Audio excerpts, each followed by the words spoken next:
Hello, my dear sleepy listener. Welcome to Sleepy Crown, where history's quiet tales gently carry you into dreamland. Tonight, we embark on a peaceful journey through the life of Robert, Duke of Normandy, a powerful medieval ruler whose pilgrimage to the Holy Land would leave his young son to inherit a duchy and eventually conquer England. We'll softly explore his tumultuous rise to power, his forbidden romance with a tanner's daughter, his conflicts with the church, and his final journey to Jerusalem, from his birth in the year 1000 to his death far from home in 1035, all while the Viking heritage of Normandy transformed into a powerful medieval force. Before you drift away into peaceful slumber, please take a moment to like this video. Leave a gentle comment about which part of Robert's story intrigues you most, and subscribe to keep these soothing historical tales coming your way. So cozy up, close your eyes, and let these gentle whispers from 11th century Normandy lull you into restful sleep. If you're new here, welcome to the Sleepy Crown family. Robert, later known as Robert the Magnificent, Duke of Normandy, was born on the 22nd day of June in the year 1000, in the heart of Normandy, a land still echoing with the footsteps of Viking ancestors who had claimed this French territory less than a century before. He entered a world where the clash of Norse heritage and Frankish culture created something entirely new, a people who would soon reshape the destiny of Europe itself. The summer morning when Robert drew his first breath was likely warm and bright, as June days often are in northern France. The midwives who attended his mother would have worked in a chamber of the ducal palace, perhaps in Rouen, perhaps in Fécamp, perhaps in one of the other strongholds that served as residences for the ruling family of Normandy. Tapestries hung on stone walls, keeping out the chill that never quite left medieval buildings. Candles flickered in iron holders, providing additional light to supplement what streamed through narrow windows. And in that chamber, amid the ancient rituals of childbirth that connected all women across time and station, Judith of Brittany labored to bring another son into the world. When the baby finally emerged, crying lustily as healthy infants do, the midwives would have examined him carefully, counting fingers and toes, checking for any signs of deformity or weakness that might mar this noble child. Finding him sound and strong, they would have wrapped him in soft cloths and presented him to his mother, who had survived another dangerous childbirth to see her second son. Then messengers would have been dispatched to find Duke Richard and inform him that he had another healthy boy to carry on the family line. The child who came into the world that summer day was the second son of Richard the Good, the fourth Duke of Normandy, a man who had ruled his turbulent duchy with wisdom and strength for many years already. Richard had earned his epithet, the Good, through decades of careful, considered rule that balanced the competing demands of his fierce Viking-descended nobles, the increasingly powerful Catholic Church, and the Frankish kings, who theoretically held authority over Normandy, but in practice wielded little real power there. Robert's birth meant he would not inherit the duchy by right. That honor belonged to his older brother Richard, who had arrived into the world a few years earlier and bore the weight of being the heir apparent from his first breath. Yet destiny, as it so often does in the tangled web of medieval politics, had other plans for the infant who bore his great-great-great-grandfather Rollo's baptismal name. The Vikings, who had come to Francia as Rollo, had been baptized Robert, and this newest Robert carried that weight of history in his very name. But before we follow young Robert through his extraordinary life, let us pause and drift back even further in time, back to the very founding of this remarkable duchy, back to the Viking warrior who made it all possible. Close your eyes and imagine with me now, traveling back through the mists of time to the year 911, when everything began. The story of Normandy begins not with a Frenchman, but with a Norseman, not with a Christian, but with a pagan, not with a duke, but with a Viking raider named Rollo. Some called him Hrolf, others Rolf the Walker, and legends say he earned that last name because he was so enormously tall and broad that no horse could carry his weight, forcing this giant of a man to walk even when other warriors rode. Rollo came from the cold northern lands, either Norway or Denmark, sources disagree, but certainly from the Viking world that sent its warriors in their longships to raid the coasts and rivers of Europe. He was born around the year 860, in an age when the Vikings were the terror of Christendom, appearing suddenly in their swift ships, raiding monasteries and towns, carrying away silver and slaves, burning what they could not carry.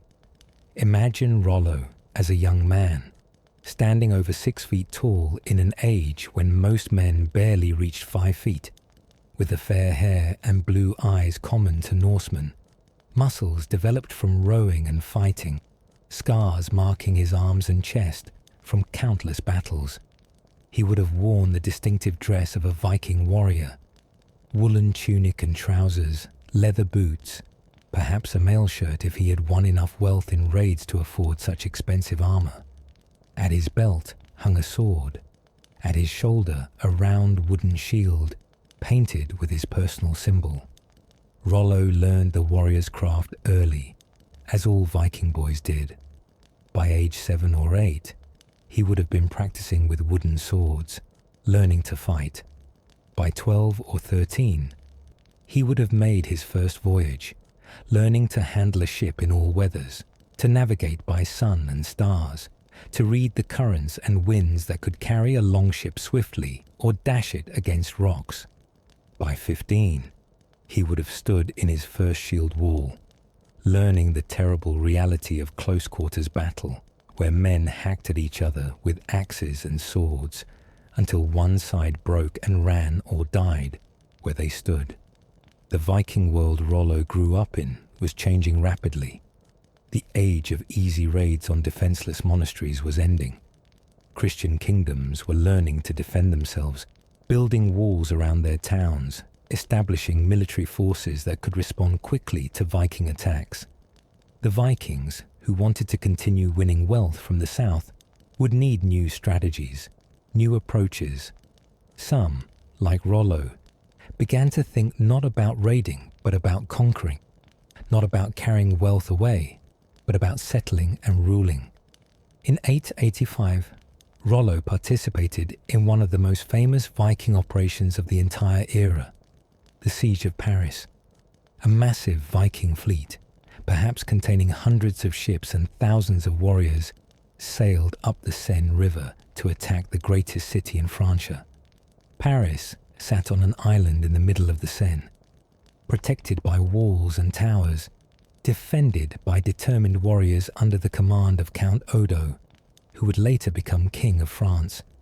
The Vikings laid siege to Paris for nearly a year, building siege towers, launching assault after assault against the walls, trying to break through or starve the defenders into surrender. But Paris held. The Vikings won some victories. They plundered the surrounding countryside. They defeated Frankish armies that tried to relieve the city. They demonstrated their military prowess, but they could not take Paris itself. Eventually, they accepted a payment of silver from the Frankish king, Charles the Fat, and sailed away, having gained wealth but not conquest. Rollo learned valuable lessons from the Paris siege. He learned that Frankish cities could defend themselves effectively behind strong walls. He learned that even a large Viking army could not necessarily force a well-defended position.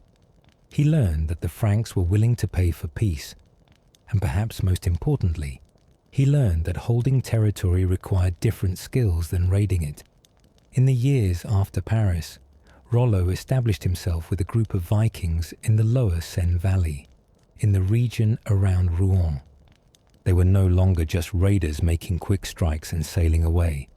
They were settlers, establishing permanent bases, claiming territory, defending it against other Vikings and against Frankish attempts to drive them out. Rollo emerged as the leader of this community, respected for his size and strength, feared for his battle prowess, followed because he made his men wealthy through successful raids, and because he seemed to have the leadership qualities needed for something more permanent than just another Viking band. By 911, Rollo had become powerful enough and troublesome enough that the Frankish king could no longer ignore him. Charles the Simple, a nickname that meant straightforward rather than foolish, though history has not always been kind to Charles, decided that if he could not drive the Vikings out of the Seine Valley, perhaps he could make them into allies who would defend Francia against other Vikings. The king sent messengers to Rollo, proposing a meeting. Negotiations began, mediated by Frankish nobles and churchmen, who hoped to find a way to turn these dangerous pagans into useful Christians. The discussions were complex, involving questions of territory, authority, religion, and ceremony that touched on the deepest concerns of both Viking and Frankish culture. Eventually, an agreement was reached. It would be formalized in a treaty signed at Saint-Clair-sur-Epte, a small town on the river Epte that would mark the border of the new territory. The terms were straightforward but revolutionary. Rollo would receive all the land from the mouth of the Seine to the river Epte, a substantial territory encompassing some of the richest farmland in Francia.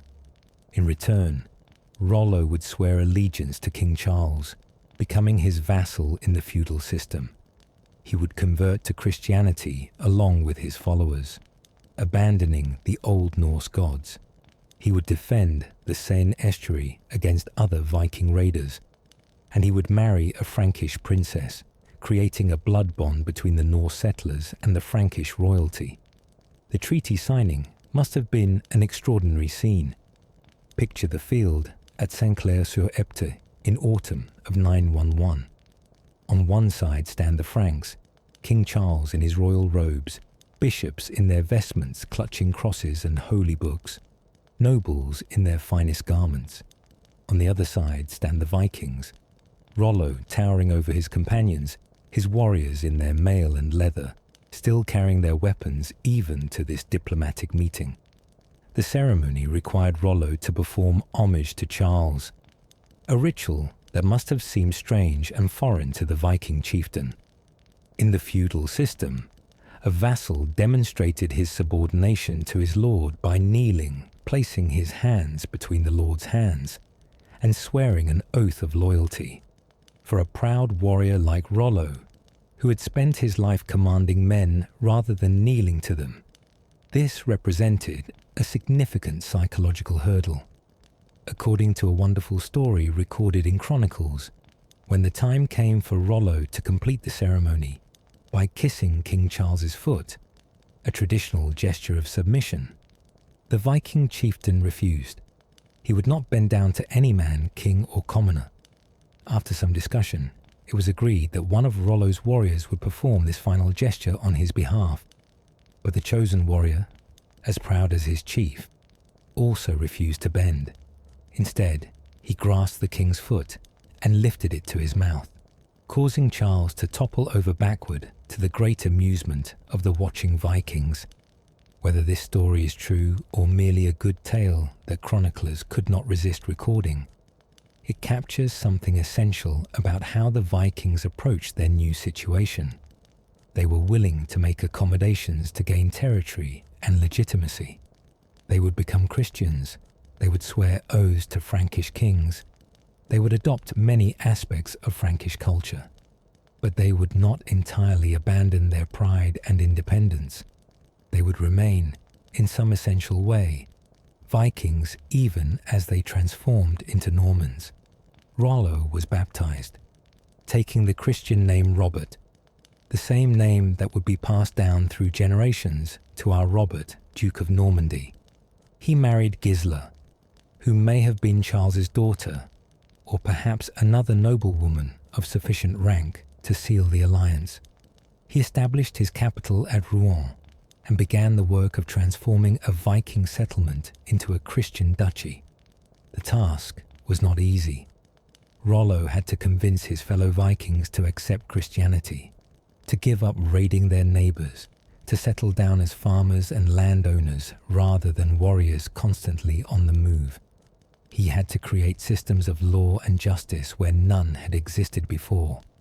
He had to balance the demands of his new Frankish overlord with the expectations of his Viking followers.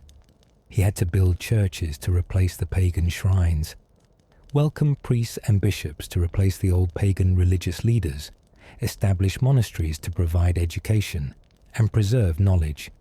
But Rollo proved as capable an administrator as he had been a warrior. He established laws based on Viking custom, but adapted to the new Christian context. He divided the territory among his leading followers, creating a nobility of Viking landowners who owed him loyalty and military service. He protected merchants and encouraged trade, understanding that prosperity would make his new duchy more stable and powerful. He built fortifications to defend against future Viking raids, knowing better than anyone how Vikings thought and fought. Under Rollo's leadership, the transformation of Vikings into Normans began. The Norse language gradually blended with French, creating a distinctive Norman dialect. Viking customs merged with Frankish feudalism. Pagan warriors learned Christian prayers. Raiders became rulers. And the land itself changed name, becoming Normandy, the land of the Northmen, the Normans. Rollo ruled Normandy for nearly 2 decades, dying around 930 or 932, at a good age for medieval times. By then, the duchy was firmly established, recognized by its neighbors, increasingly integrated into the wider world of Frankish politics and Catholic Christianity. His son William Longsword succeeded him, continuing the work of building Norman power and identity. William's son Richard the Fearless followed, then Richard the Good, and then, 5 generations after Rollo had traded his longship for a throne, came Robert the Magnificent, born into a world his Viking ancestor could scarcely have imagined. Now, with Rollo's story echoing in our minds, let us return to young Robert, born in the year 1000, heir to this extraordinary Viking legacy. The Normandy into which Robert was born in the summer of 1000 bore little resemblance to the Viking settlement Rollo had ruled almost a century before. The duchy had transformed dramatically, yet traces of its Norse origins remained visible for those who knew where to look. The Norse language had largely given way to French, but Norwegian and Danish words still peppered Norman speech.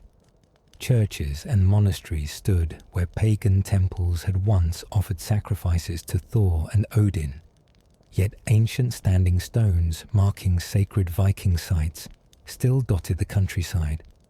Castles built in the Frankish style dominated the landscape, but their garrisons still included warriors who remembered the old Viking battle customs. Young Robert grew up surrounded by this blend of cultures. His childhood was spent moving between the various ducal residences that served his father's peripatetic court. Medieval rulers rarely stayed in one place. They moved constantly, consuming the agricultural produce of their estates, showing themselves to their subjects, dispensing justice, and keeping an eye on potentially troublesome nobles. Robert thus experienced Normandy from a young age, seeing its forests and fields, its towns and villages, its churches and castles. The ducal residence at Rouen served as the duchy's capital and principal seat of power. The city sat on the Seine River, that great highway that connected Normandy to Paris and the heart of Francia. Here stood the castle, where Rollo had established his first headquarters, though it had been rebuilt and expanded by successive dukes. The Cathedral of Notre-Dame de Rouen rose nearby, its bells calling the faithful to prayer throughout the day and night. Imagine young Robert in the great hall of Rouen Castle, Stone walls rise high overhead, hung with tapestries depicting hunting scenes and battles. Rushes cover the floor, mixed with herbs to provide some pleasant scent against the less pleasant smells of medieval life. A massive fireplace dominates one end of the hall, providing heat and light. Long wooden tables fill the space, where nobles and warriors eat their meals, where the Duke holds court, where petitioners bring their disputes for judgment. Robert would have spent time in this hall from his earliest years, first as a baby in his nurse's arms, watching wide-eyed as his father conducted the business of the duchy. Later, as a young boy, he would have sat at his father's side during important occasions, learning by observation how a duke should comport himself. He would have seen ambassadors from the King of France present themselves with elaborate courtesy. He would have watched as accused men stood before his father to answer charges of theft or murder. He would have observed as Norman nobles swore oaths of loyalty, their hands clasped in the Duke's hands. The education of a noble son in the 11th century followed certain patterns, regardless of whether the boy was destined to rule or merely to serve his brother the Duke. Physical training began early, for nobles were expected to be warriors first and everything else second. By age 5 or 6, Robert would have been lifted onto a gentle horse and taught to ride. His first mount would have been a calm palfrey, led by a groom who walked beside the animal to prevent the young rider from falling. But as Robert grew older and more confident, he would have graduated to more spirited horses, learning to control them with knees and reins, to ride at different paces, to stay mounted even when the horse spooked or stumbled. Weapons training came next. A wooden sword would have been Robert's first weapon, lighter and safer than steel, but weighted to build strength in young arms. He would have practiced basic cuts and thrusts under the supervision of his father's master-at-arms, a grizzled warrior who had fought in countless battles and knew every trick of combat. Hours each day would have been devoted to sword practice, cutting at wooden posts to build strength, sparring with other boys to learn timing and distance, drilling basic attack and defense sequences until they became automatic. The sword was not the only weapon a noble warrior needed to master. Robert would have learned to handle the spear, the axe, and the dagger. He would have practiced with the bow. Though archery was considered somewhat beneath a nobleman's dignity, real warriors fought face to face with cold steel, not from a distance with arrows. Most importantly, he would have learned to fight from horseback, for cavalry formed the elite core of any medieval army. Fighting mounted required entirely different skills than fighting on foot. Robert had to learn to control his horse with his knees alone, leaving his hands free to wield weapons. He practiced striking at targets while riding past at different speeds. He trained to couch a lance, tucking it under his arm and using the horse's momentum to drive it through enemy armor. He learned to wheel and turn, to charge and retreat, to fight in formation with other mounted warriors. But Robert's education extended beyond the physical. The son of a duke needed intellectual training as well, though in the 11th century, this meant something different than it would in later eras. Robert learned to read and write, skills that separated the educated nobility from the illiterate masses. His texts would have been primarily religious: the Bible, lives of saints, books of prayers and devotions. He learned Latin, the language of the church, and of educated discourse throughout Europe, though his Latin probably remained serviceable rather than elegant. The young prince studied scripture with chaplains who served at his father's court. These clerics would have taught him the stories of the Old Testament, of Adam and Eve in the garden, of Noah and the flood, of Abraham willing to sacrifice his son, of Moses leading the Israelites from Egypt, of David slaying Goliath and later ruling as king. They would have taught him the New Testament, the life of Christ, his teachings, his miracles, his passion and resurrection. They would have explained Christian theology, the nature of sin and redemption, the promise of heaven for the faithful, and the threat of hell for the wicked. Robert learned the liturgy of the Catholic Church, the great cycle of prayers and ceremonies that marked the passage of time. He learned when to kneel and when to stand during Mass, how to receive communion, how to make a proper confession to a priest. He learned the stories of the saints, martyrs who had died for their faith, holy men and women who had worked miracles, blessed individuals whose intercession might help a sinner win God's favor. But beyond formal education, Robert learned by watching and listening. He absorbed lessons about power and politics simply by being present at his father's court. He saw how Duke Richard balanced competing interests, how he rewarded loyal followers and punished traitors, how he negotiated with equals and commanded inferiors.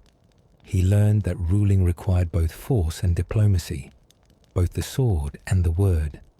The young prince would have been present at feasts and celebrations, those great communal gatherings where the Norman nobility ate, drank, and affirmed their bonds of fellowship. Imagine Robert at such a feast, seated at the high table near his father and brother. The hall is packed with nobles and their retainers, warriors and servants. Long tables groan under the weight of food, roasted meats in great joints, whole birds, fish from the Seine, bread and cheese, vegetables prepared in various ways. Wine flows freely, imported from regions to the south where grapes grew in abundance. Ale and mead provide alternatives for those who preferred them. Musicians play, their instruments providing entertainment between courses. A harpist plucks complex melodies. A flutist plays haunting tunes. Singers perform songs of battles and heroes, of love and loss, of the great deeds of ancestors. Jugglers and acrobats display their skills, tumbling and throwing objects in complex patterns. Perhaps a trained bear performs, or a fool in motley tells jokes and performs comic routines. As the feast progresses and wine loosens tongues, the warriors begin to tell stories. An old fighter describes a battle from decades ago, his words painting pictures of shield walls clashing, of horses screaming, of blood soaking into mud. A younger man boasts of his exploits in a recent skirmish with bandits.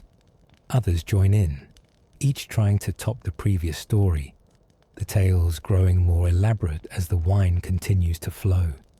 Young Robert absorbs all of this, the camaraderie of warriors, the importance of reputation and honor, the way men bind themselves together through shared experiences and mutual obligations. He learns that a duke must be generous to his followers, providing them with land and wealth and honor. He learns that loyalty must be rewarded and treachery punished. He learns that a ruler maintains power not just through force, but through the intricate web of relationships that constitutes feudal society. The young prince also learned about the broader world beyond Normandy's borders. Travelers came to his father's court, bringing news and gossip from distant lands. Merchants described the great cities of Italy and the exotic goods available in markets across Europe. Pilgrims told of their journeys to holy sites, to Rome, where St. Peter was buried, to Santiago de Compostela in Spain, where St. James rested, to Jerusalem itself, where Christ had lived and died and risen again. Robert's mother, Judith of Brittany, provided another element of his education. From her, he learned of his connections to Brittany, that western realm where Celtic traditions remain strong, beneath the overlay of Christianity and feudalism.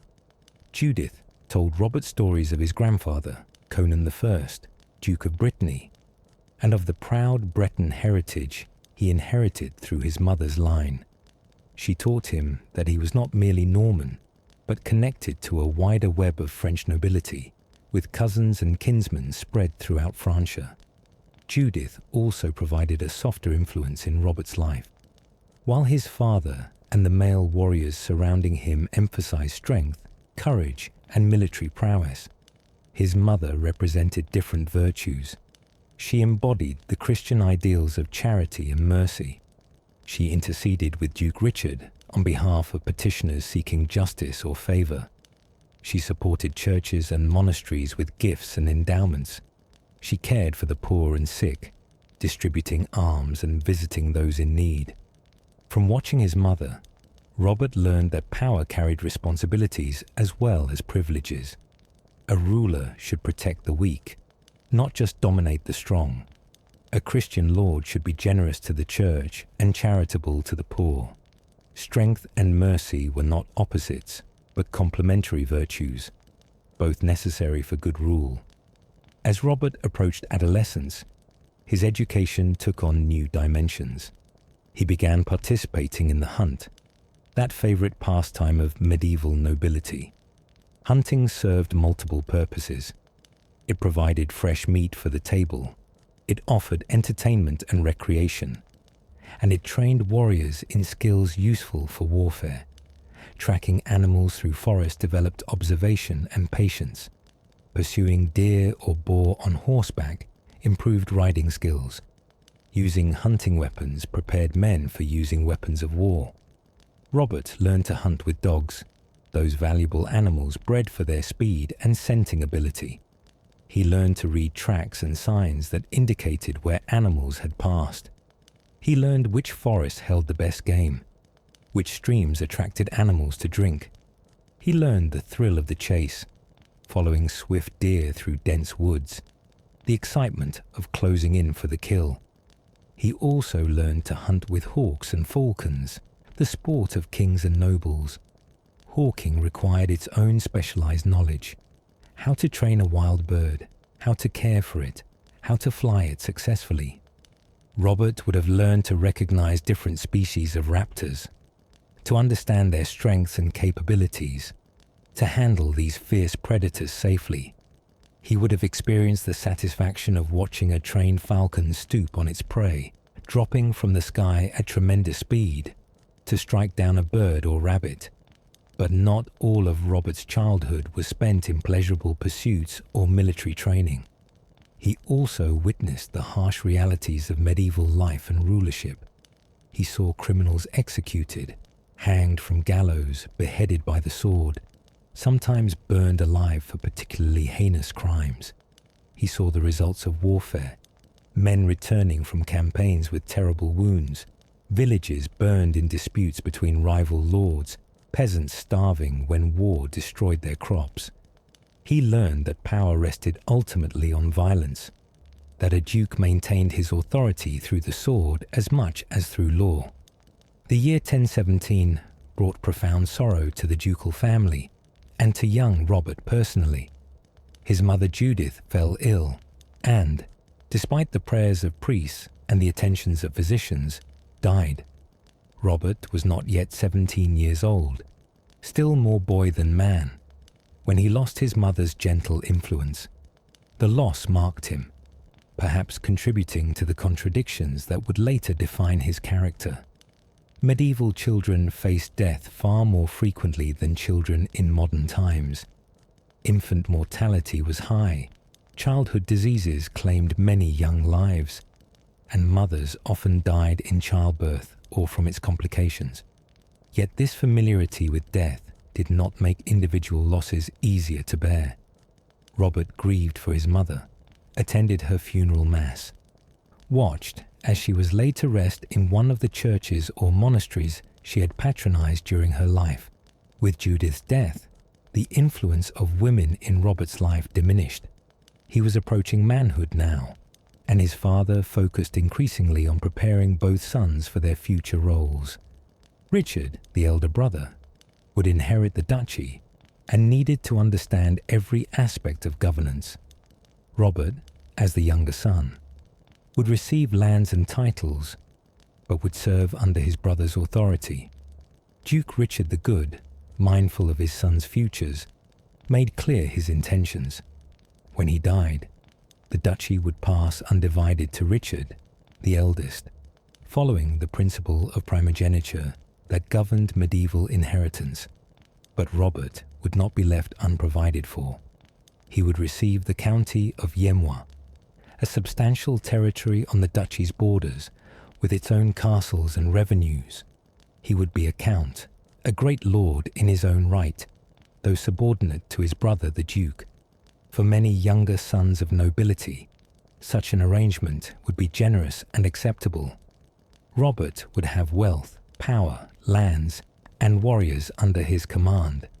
He would be a significant figure in Norman society, respected and influential. But as Robert matured into young manhood, as he grew conscious of his own abilities and ambitions, the prospect of being his brother's subordinate began to chafe.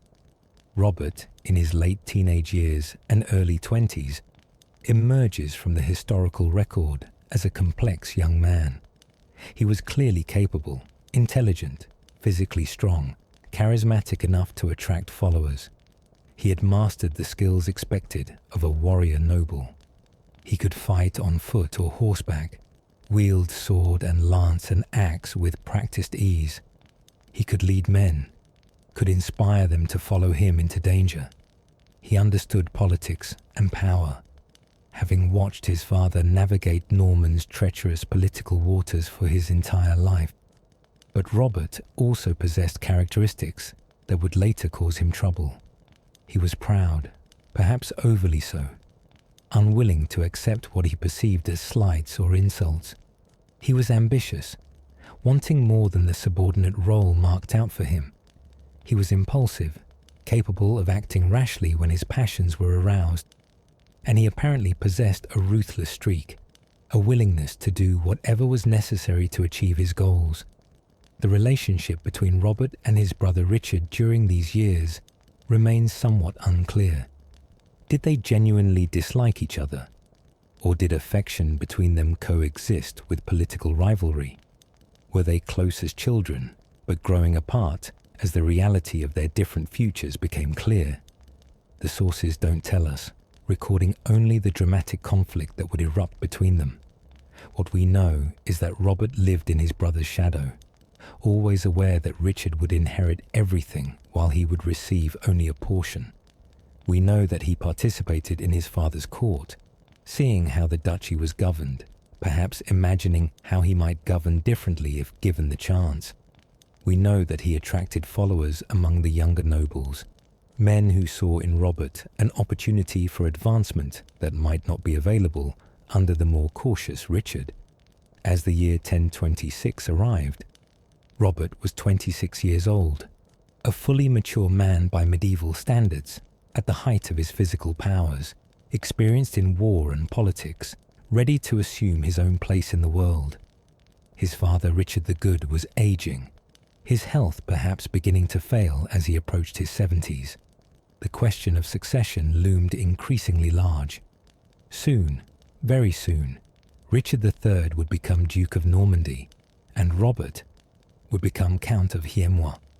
But Robert's ambitions extended beyond Yemois, and as we'll see, those ambitions would lead to rebellion, fratricide perhaps, and ultimately to the ducal throne itself. Let us rest here for a moment, dear listener, before we follow Robert into the turbulent events that would shape his destiny. The summer of 1026 arrived with all the warmth and beauty that northern France could offer in its most pleasant season. The fields around Norman villages ripened with grain, promising a good harvest. Orchards hung heavy with developing fruit. The forests were lush with new growth, providing shade for hunters and their quarry alike. The Seine flowed peacefully between its banks, carrying merchant vessels and fishing boats along its ancient course. It should have been a time of contentment and prosperity for the Duchy of Normandy. But in the ducal palaces, a different atmosphere prevailed. Duke Richard the Good, who had ruled Normandy for 30 years with wisdom and strength, was dying. The exact nature of his final illness remains unrecorded, perhaps a fever that would not break. Perhaps the slow failing of a body that had reached the limits of its endurance. Perhaps some sudden affliction that medieval medicine could neither diagnose nor treat. Whatever the cause, by late summer, it became clear to everyone at court that the Duke's time was drawing to a close. Imagine the scene in the Duke's chamber during those final days. The room would have been kept dim, for bright light bothered the dying man's eyes. Candles flickered in holders around the bed, their flames creating dancing shadows on the stone walls. Physicians came and went, examining the Duke's urine in glass vials, checking his pulse, prescribing various remedies that did no good. The air would have been thick with the smell of sickness, of medicines and poultices, of the incense burned to ward off evil spirits, and the stench of approaching death. Priests attended constantly, preparing Duke Richard's soul for its journey to the afterlife. They heard his confession, listening as the dying man recounted his sins, some grievous, some minor, all requiring absolution if he was to avoid the torments of hell. They administered the last rites, those sacred sacraments meant to ease a Christian's passage from this world to the next. They prayed over him constantly, their Latin murmurs filling the chamber with the comforting rhythms of the Church's ancient liturgy. Family members came to say their farewells. Richard the Younger, the heir, spent long hours at his father's bedside, receiving final instructions about how to rule the duchy, which nobles to trust and which to watch carefully, what policies to continue and what might need changing. Robert came too, though we can only imagine what passed between the dying Duke and his ambitious younger son. Did Richard the Good sense his son's resentment? Did he offer any words of wisdom or warning? Did he extract promises that Robert would serve his brother loyally? The sources are silent on these questions. On the 23rd day of August, in the year 1026, Duke Richard the Good breathed his last. He had ruled Normandy since 996, maintaining the duchy's independence against French royal encroachment, defending its borders against external enemies, managing its fractious nobility with a firm but fair hand, supporting the Church with generous donations, while maintaining his own authority over ecclesiastical appointments. He had been a good duke by any measure, and his death marked the end of an era. Immediately, the machinery of succession began to turn. Messengers rode out from Rouen, carrying the news to every corner of the duchy. Church bells tolled in every parish, informing the people that their duke had died. Nobles began converging on Rouen for the funeral and for the ceremony that would install Richard the Younger as the new duke. The period between a ruler's death and his successor's formal installation was always dangerous, a time when rebellions might erupt or enemies might attack. Sensing weakness, speed was essential. Richard the Good was buried with appropriate ceremony. His body was prepared for interment, washed and dressed in his finest garments, arranged in the position of prayer with hands folded on his chest. The funeral mass was conducted by the Archbishop of Rouen, with all the elaborate ritual the Church reserved for its highest-ranking members. Incense smoke rose toward the vaulted ceiling of the cathedral. Candles by the hundreds illuminated the space. Choirs sang requiem masses, their voices blending in harmonies meant to speed the Duke's soul toward heaven. After the funeral came the installation of the new Duke, Richard III, as he would be known, the fifth Duke of Normandy, stood before the assembled nobles and churchmen in the great hall of Rouen Castle. He wore the ducal regalia, symbols of his authority over the duchy. He held the sword that represented his duty to defend Normandy and administer justice. One by one, the Norman nobles approached, knelt before their new duke, placed their hands between his, and swore oaths of loyalty and service. When Robert's turn came, he too knelt and swore fealty to his brother. The words would have been formulaic, following ancient patterns. I become your man for the lands you have given me, and I will bear you faith against all others, and I will defend you with my life and my sword." But even as Robert spoke these words, even as he performed the required ritual, did resentment already burn in his heart? Did he look at his brother wearing the ducal coronet and think that he himself would wear it better? Did ambition already whisper that he should be duke, not merely count? Following the installation ceremony, Richard III formally granted Robert the county of Yemois, as their father had promised. Robert became Count Robert of Yemois, a great lord with castles and lands and vassals of his own. He received the revenues from his county, taxes paid by merchants, rents paid by peasants, fees and fines collected by his officials. He commanded his own warriors, men who swore loyalty to him personally. By any objective measure, Robert had achieved a position of considerable power and wealth. But Robert was not satisfied. Perhaps he genuinely believed himself better suited to rule than his brother.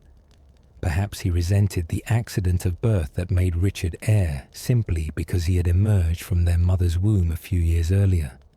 Perhaps he chafed at having to defer to his brother's authority when he felt himself Richard's equal or superior.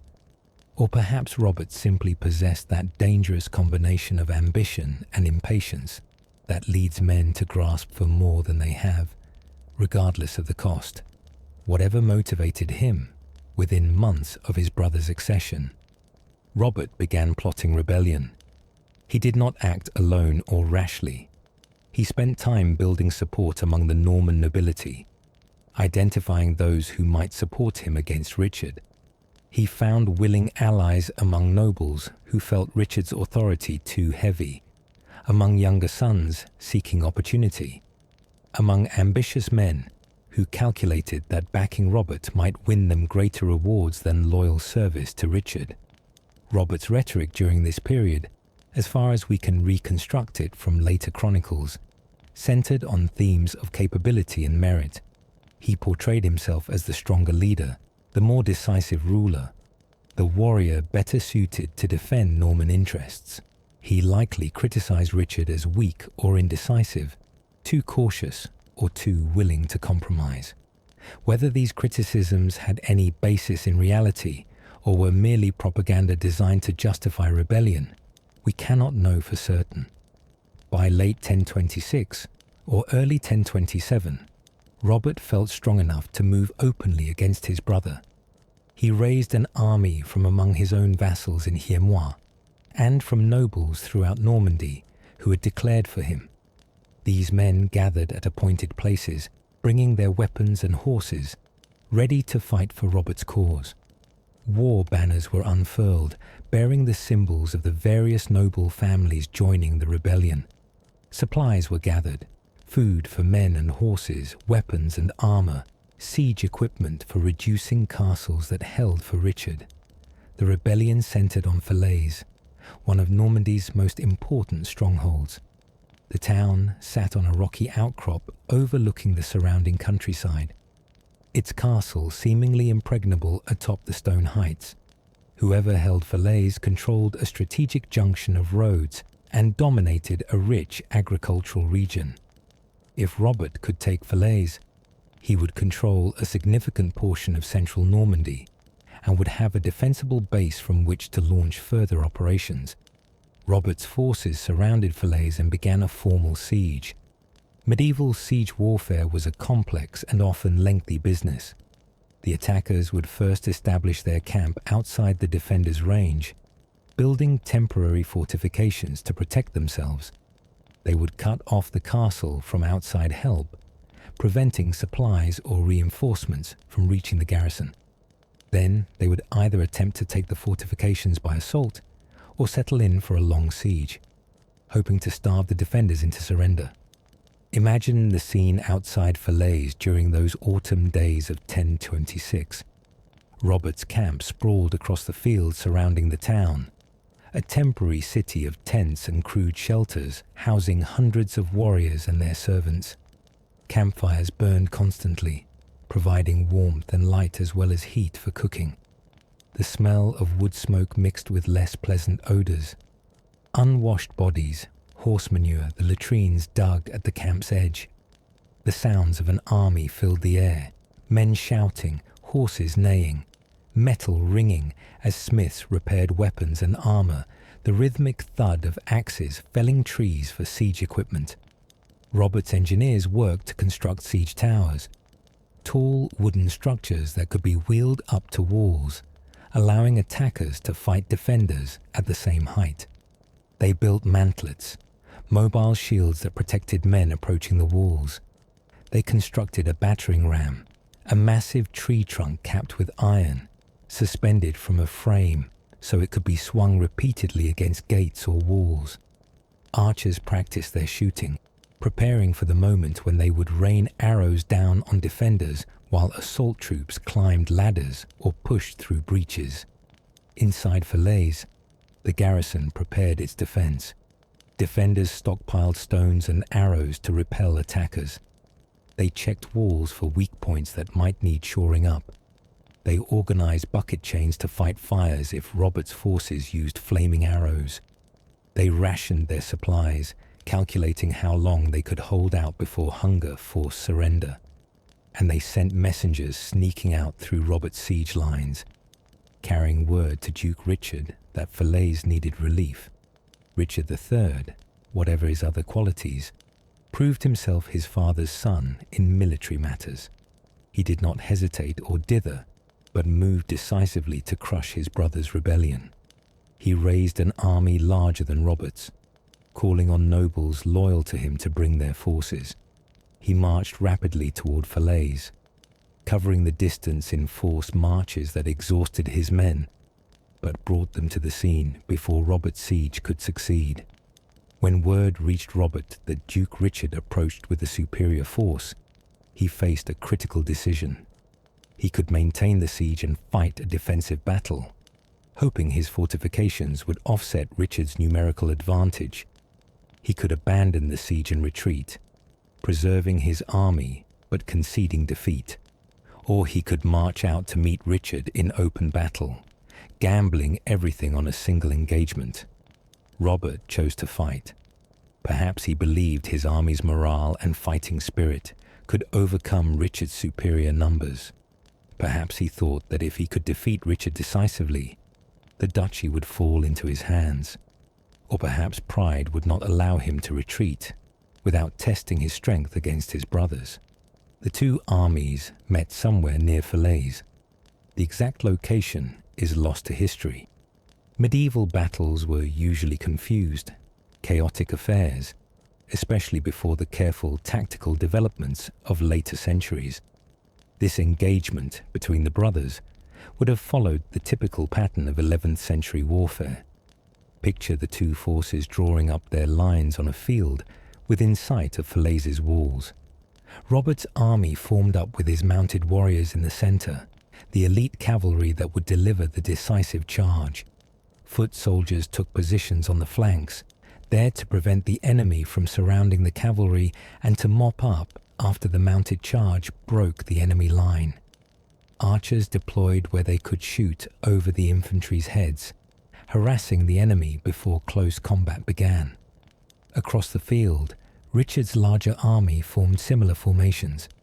His knights sat on their horses checking weapons and armor one final time. His infantry gripped spears and axes, shields raised. His archers knocked arrows, waiting for the signal to shoot. Banners flew above each contingent, identifying which nobles led which groups of warriors. The battle began with the archers. Arrows arched across the space between the armies, rising high before plunging down into enemy formations. Men raised shields overhead, trying to protect themselves from the rain of missiles. Some arrows found their marks. A man would suddenly cry out and fall, an arrow through his throat or chest or belly. Horses screamed when arrows struck them, rearing and bolting, throwing their riders. Then came the charge. Knights spurred their horses forward, beginning at a trot that built to a canter and then to a full gallop. The ground shook with the thunder of hoofbeats, the air filled with war cries, men shouting to build their own courage and intimidate the enemy. Lances lowered, pointing toward enemy lines like a forest of steel-tipped wood. The mounted warriors crashed into each other with tremendous force. The shock of impact sent men flying from saddles. Lances shattered against armor and shields. Horses screamed and died, or reared and threw their riders, or bolted from the melee in panic. Warriors drew swords and began hacking at each other, trying to find gaps in armor where a blade might penetrate. Blood-spattered armor and horses, soaked into the ground, filled the air with its copper scent. Robert would have been in the thick of this fighting. Medieval commanders led from the front, inspiring their men by personal example. He would have wielded his sword with practiced skill, striking at Richard's warriors, trying to cut his way to where his brother fought. Around him, his closest companions and the household warriors formed a protective ring, knowing that if Robert fell, the rebellion died with him. But despite Robert's courage and skill, despite the fighting ability of his men, Richard's larger army gradually gained the upper hand. Superior numbers told in the confusion of melee combat. Robert's forces found themselves pushed back, then surrounded. The battle was turning into a rout. At some point during the fighting, Robert himself was captured. Perhaps his horse was killed beneath him, leaving him on foot and vulnerable. Perhaps he was wounded and unable to continue fighting. Perhaps his companions fell one by one until he stood alone against overwhelming numbers. However it happened, Robert ended up a prisoner of his brother's forces, disarmed and defeated. The battle was over. Robert's army broke and fled, those who could escaping into the countryside while Richard's warriors pursued, cutting down stragglers. The rebellion had lasted only a few months and had ended in complete failure. Robert, who had risen against his duke and brother, now stood captive, facing judgment from the man he had tried to overthrow. Medieval law was clear about the penalty for rebellion. A vassal who took arms against his lord committed the most serious crime in the feudal system, breaking the sacred bonds of loyalty that held society together. The usual punishment was death, often execution by hanging or beheading, and rebellion against one's own brother, against one's rightful duke, against the man to whom one had sworn oaths of fealty. This compounded the crime terribly. Richard could have executed Robert. Many would have counseled him to do so. A rebel brother left alive remained a permanent threat, a focus for future rebellions, a reminder of the Duke's mercy being mistaken for weakness. Executing Robert would send a clear message to any other potential rebels about the cost of defying the Duke's authority. It would eliminate a dangerous enemy permanently. But Richard chose mercy. Perhaps he remembered their childhood together, playing in the courtyards of their father's castles, learning to ride and fight side by side. Perhaps he hoped that clemency would win Robert's genuine loyalty where force could only breed resentment and fear. Perhaps he simply lacked the ruthlessness required to kill his own blood. Or perhaps he calculated that a living brother sworn to loyalty was more useful than a dead martyr who might inspire future rebellions. Richard's clemency came with conditions, of course. Robert was required to perform a public ceremony of submission that would humiliate him and demonstrate to all observers that he had been defeated and forgiven. In the presence of Richard's court, nobles, bishops, warriors, all gathered to witness the rebels' submission. Robert knelt before his brother. Imagine the scene in Rouen great hall. Duke Richard sat on his throne, elevated above the crowd, wearing the symbols of ducal authority. Around him stood his supporters, nobles who had fought for him, churchmen who had prayed for his victory. Before the throne, Robert knelt on the stone floor. He had been stripped of his armor and weapons, dressed in simple garments that emphasized his defeat and vulnerability. Following the prescribed formula, Robert placed his hands between Richard's hands. The gesture symbolized complete submission, the vassal placing himself entirely in his lord's power. Then Robert spoke the words required of him, the oath of fealty that bound him to serve Richard loyally. He swore to defend his brother against all enemies. He swore to obey Richard's commands. He swore never again to raise arms against his rightful duke. Richard, accepting this submission, spoke the words of a lord receiving his vassal's oath. He promised to protect Robert and to confirm him in his lands and titles. He raised Robert from his knees and gave him the kiss of peace, symbolizing that the rebellion was forgiven and the breach between them healed. To observers, it must have seemed that the crisis had passed, that the brothers had reconciled, that Normandy could return to peace and stability. Robert returned to Yemois, still count, still wealthy and powerful, but now bearing the stain of defeat and the shame of submission. How did he spend the months following his failed rebellion? Did he genuinely accept his fate and resolve to serve his brother loyally? Or did resentment fester in his heart, hatred growing as he remembered his humiliation, ambition still burning despite his defeat? We cannot know Robert's thoughts during those months, but we know what happened next. And what happened next would forever mark Robert with the darkest suspicions, would earn him the nickname the Devil, and would raise him to the ducal throne over his brother's dead body. The summer of 1027 arrived, bringing with it the first anniversary of Duke Richard the Good's death. Nearly a year had passed since Richard III had become duke. He had weathered his brother's rebellion and emerged victorious. He had demonstrated both the strength to defeat his enemies and the mercy to forgive them. The duchy appeared stable, the succession secure. The young duke could look forward to decades of rule, building on his father's legacy, perhaps eventually handing the duchy to his own son. But on the 6th day of August in the year 1027, Duke Richard III died suddenly. He had been duke for less than 1 year. He was young, perhaps in his late 20s, in the prime of life with no reported history of illness. One day he was alive and ruling. The next, he was dead. The suddenness of his passing immediately sparked questions and rumors that would never entirely die. Medieval people were familiar with sudden death. Disease could strike without warning, fevers that rose rapidly and killed within days, flux that emptied a body of fluids until death came, mysterious ailments that had no name and no cure. People could appear healthy one day and be dead the next, and no one found this particularly suspicious in an age when medicine remained primitive and death an ever-present companion. But the timing of Richard's death, coming less than a year after he had defeated his brother's rebellion, was simply too convenient to ignore. Whispers began immediately.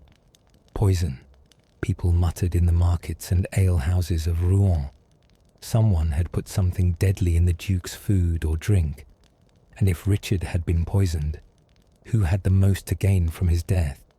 Robert, the defeated rebel, the ambitious brother who had already demonstrated his willingness to fight for power, became the obvious suspect. He had rebelled once and been defeated.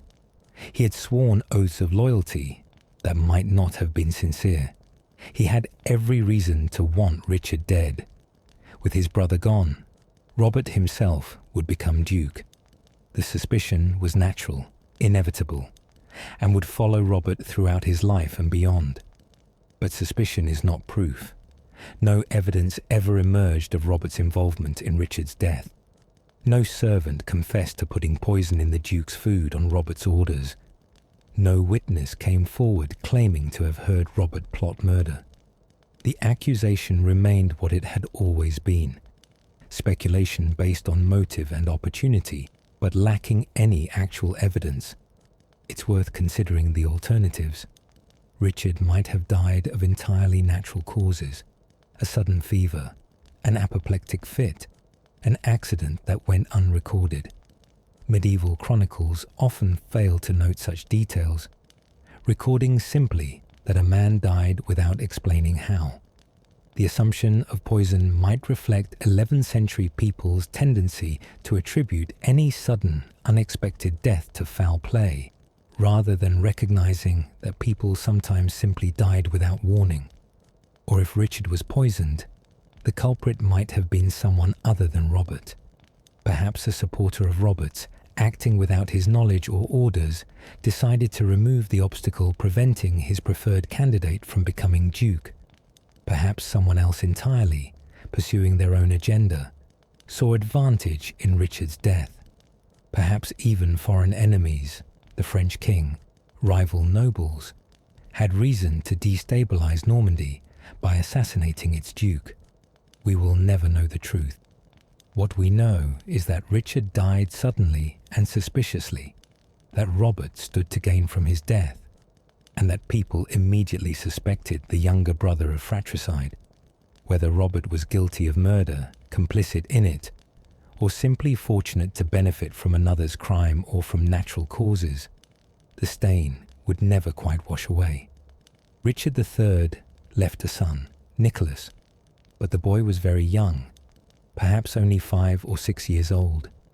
In theory, Nicholas could have succeeded his father as duke, with regents governing during his minority, but regency governments were notoriously unstable in medieval Europe. Rival nobles fought for control of the child ruler. Guardians sometimes murdered their charges to seize power themselves. Foreign enemies attacked, sensing weakness. Faced with this prospect, and perhaps fearing for the child's safety in the dangerous political environment following his father's sudden death, Nicholas's guardians made a different choice. The boy would be sent to a monastery, where he would be raised as a monk rather than as a duke. He would be safe there, protected by the church's authority, and would live out his life in peaceful religious devotion, rather than in the violent world of medieval politics. And so Nicholas, who might have been Duke of Normandy, became instead a monk, and eventually abbot of Saint-Ouen in Rouen. He lived into old age, dying in 1092, more than 6 decades after his father's death. History records nothing of his thoughts about the duchy he might have ruled, the power he might have wielded. He had chosen, or had chosen for him, the cloister over the throne, and he appears to have accepted that choice without complaint. With Nicholas out of the way, no obstacle remained to Robert's succession. He was the son of Duke Richard the Good, brother of Duke Richard III, and now the most obvious heir to the ducal title. The Norman nobles, whatever private suspicions some might have harbored about Richard's death, recognized political reality. Robert had the bloodline, the strength and the ruthlessness necessary to rule Normandy. Opposition would be dangerous and probably futile, and so Robert, at 27 years of age, became Duke of Normandy. Whether he reached that height through patient waiting, fortunate timing, or calculated murder, he now held the power and authority he had always believed should be his. The duchy was his to command, the nobles were his to govern, and the future of Normandy rested in his hands. The Norman nobles gathered in Rouen for Robert's installation as duke. One by one, they approached and swore oaths of loyalty to their new ruler. Some did so willingly, believing Robert would be a strong duke. Others swore their oaths with mental reservations, already calculating how they might resist if Robert's rule proved oppressive. Still others swore falsely, already planning rebellions they hoped would overthrow this suspected fratricide. Robert received their oaths and made promises in return. To protect their rights and properties, to defend the duchy against foreign enemies, to maintain justice and order. He took up the ducal sword, symbol of his duty to defend and to judge. He assumed the ducal coronet, marking him as ruler of Normandy. He became Duke Robert, sixth in the line that stretched back to Rollo the Viking. But even as Robert celebrated his elevation, even as he received the homage of Norman nobles and the congratulations of bishops, a nickname began to attach itself to him. A nickname that would follow him throughout his reign and into history. Men began calling him Robert le Diable, Robert the Devil. The epithet spoke to the dark suspicions surrounding his brother's death, to the ruthless ambition that had driven him to rebellion, to a character that seemed capable of any act necessary to achieve its goals. Robert must have heard the whispers, must have known what people suspected. Did it trouble his conscience? Did he lie awake at night wondering if God would punish him for his brother's death? Whether he had caused it or merely benefited from it? Or did he shrug off such concerns, believing that power justified any means, that the strong took what they could, and the weak suffered what they must? We cannot know what passed through Robert's mind and heart during those first days and weeks of his reign as Duke. What we can know is what he did, how he ruled, the choices he made once power was finally his. And in those actions, we see a complex, contradictory figure, capable of great ruthlessness and great generosity, of defying the church and then becoming its devoted patron, of obvious sins and apparent genuine piety. Robert the Devil would prove himself worthy of that sobriquet, but he would also earn another nickname, Robert the Magnificent, and the tension between those two names, between the Devil and the Magnificent, would define his short reign as Duke of Normandy, the duchy that Robert inherited in the late summer of 1027 was far from stable. His brief civil war against Richard III had disrupted the careful balance of power that their father had maintained for 30 years. Norman nobles, proud descendants of Viking warriors, had taken advantage of the chaos to settle old scores with their rivals, to expand their territories at their neighbors' expense, to assert their independence from ducal authority. Private wars raged across Normandy as barons fought each other over disputed lands, ancient grievances, and simple greed. Robert's first challenge as Duke was to reassert central authority over these fractious nobles. He needed to demonstrate that despite the suspicious circumstances of his accession, despite the whispers about fratricide and poison, he possessed the strength and will to rule Normandy effectively. Weakness would invite rebellion. Hesitation would encourage further disorder.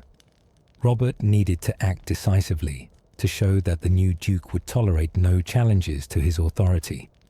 In the first weeks of his reign, Robert assembled an army. He called upon his own vassals from Yemois, who owed him military service. He summoned the great nobles of Normandy, requiring them to bring their warriors and demonstrate their loyalty to their new duke. Slowly, a substantial force gathered, mounted knights in their mail armor, foot soldiers with spears and axes, archers with their bows, siege engineers with their equipment. With this army at his back, Robert began a systematic campaign to restore order throughout Normandy. He marched first to those regions where private warfare had been most intense, where noble families had been fighting each other for months or even years. His approach was methodical and ruthless. He would arrive at a castle held by a rebellious noble and demand immediate submission. If the noble complied, swearing renewed loyalty and perhaps paying a fine for his transgressions, Robert would accept his oath and move on. If the noble resisted, Robert would lay siege. Medieval siege warfare could be a lengthy business, but Robert demonstrated neither patience nor mercy with those who defied him. He would surround a castle, cutting it off from supplies and reinforcements. His engineers would build siege equipment, towers that could be wheeled up to walls, battering rams to break through gates, catapults to hurl stones at fortifications. His archers would rain arrows on defenders who showed themselves on the walls, and when his forces finally broke through, by assault by treachery, or by starvation forcing surrender. Robert's punishment for resistance was severe. Castles were dismantled, their walls pulled down so they could no longer serve as bases for rebellion. Lands were confiscated and given to nobles who had demonstrated loyalty. Rebel leaders were imprisoned, sometimes for years, until they had proven their submission through prolonged suffering. In a few cases, when Robert judged the offence particularly egregious or the noble particularly dangerous, punishment extended to execution. Bodies hanging from gallows or heads displayed on spikes sent clear messages to anyone considering resistance. This campaign of pacification took months. Robert and his army travelled from one end of Normandy to the other, from the Seine estuary to the borders with Brittany and Maine, from the Cotentin Peninsula to the marches with Francia. Everywhere he went, nobles chose between submission and destruction. Most chose submission. Those who chose resistance discovered that Robert possessed both the military capability and the ruthlessness to crush them utterly. By early 1028, Robert had largely succeeded in restoring order. The private wars that had plagued Normandy during the interregnum between Richard's death and Robert's consolidation of power had been suppressed. The great nobles had renewed their oaths of loyalty, backed now by the clear understanding that defiance meant destruction. Lesser nobles had learned to respect ducal authority. The countryside, which had suffered from the ravaging of competing armies, could begin to recover. But Robert's success in imposing his authority on the secular nobility brought him into conflict with another power in Normandy, the Catholic Church. The Church, in the 11th century, was not merely a spiritual institution, but also a major landowner and political force.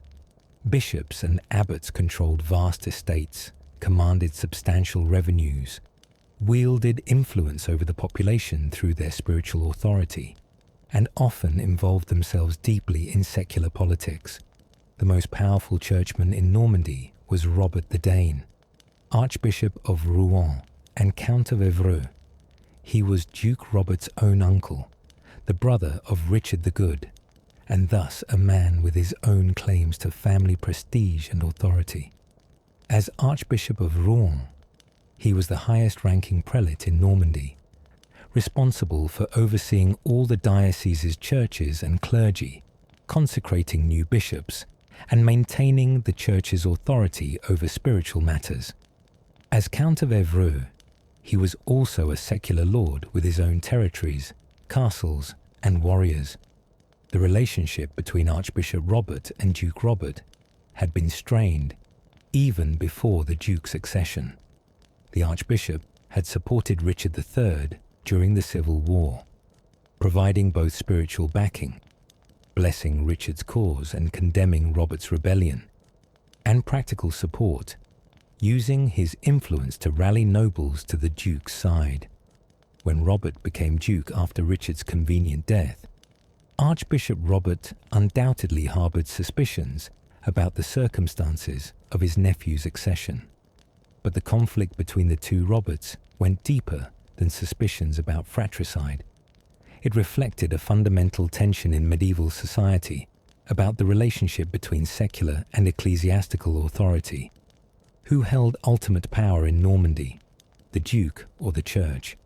When disputes arose between ducal law and canon law, which took precedence?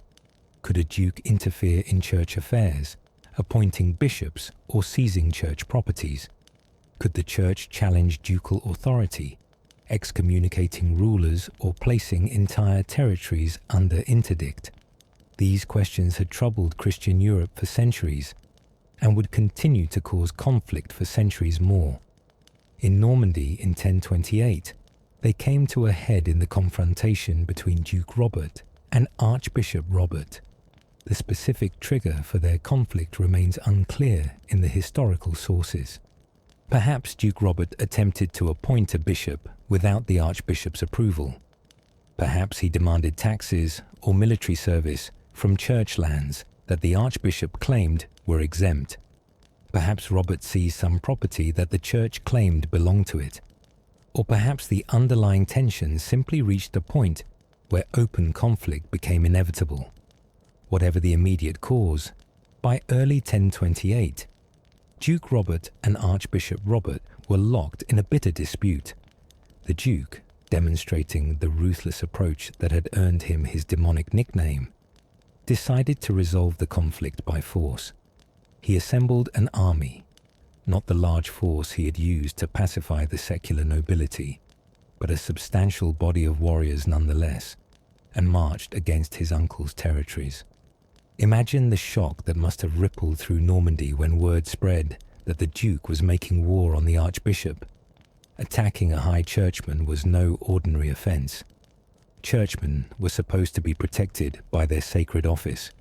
Bishops and archbishops were anointed by holy oil, set apart from ordinary men, servants of God who stood under special divine protection. To raise arms against such a person was to risk not merely political consequences, but spiritual damnation. Archbishop Robert, seeing his nephew's army approaching, faced a terrible choice. He could remain in Normandy and try to defend himself, using both his own military forces and his spiritual authority to resist the Duke. But this would mean open warfare between uncle and nephew, between the highest secular and spiritual authorities in Normandy, a conflict that would tear the duchy apart regardless of who won. Or he could flee into exile, avoiding immediate violence but abandoning his see and his flock to the Duke's wrath. The Archbishop chose exile. He departed Normandy, travelling to the court of the King of France, where he would remain for several years as an unwelcome guest, reliant on royal hospitality. His departure might have seemed like capitulation, like victory for Duke Robert, but Archbishop Robert carried with him a weapon more powerful than any sword: the authority to invoke the Church's ultimate sanctions against those who defied it. From his exile, Archbishop Robert appealed to the Pope in Rome, describing his nephew's aggression and requesting papal intervention. The appeal made its way south, carried by messengers travelling the ancient roads of Francia and Italy, across the Alps, and finally to Rome itself. The Pope, Benedict VIII at this time, reviewed the case and reached a decision that would shake Normandy to its foundations. The Pope issued a decree excommunicating Duke Robert and placing all of Normandy under interdict. These were the most severe sanctions the Church could impose, spiritual weapons meant to bring even the most powerful rulers to heel. Excommunication cut Robert off from the community of Christian believers, denied him the sacraments necessary for salvation, and declared him outside the Church's protection. The interdict went even further.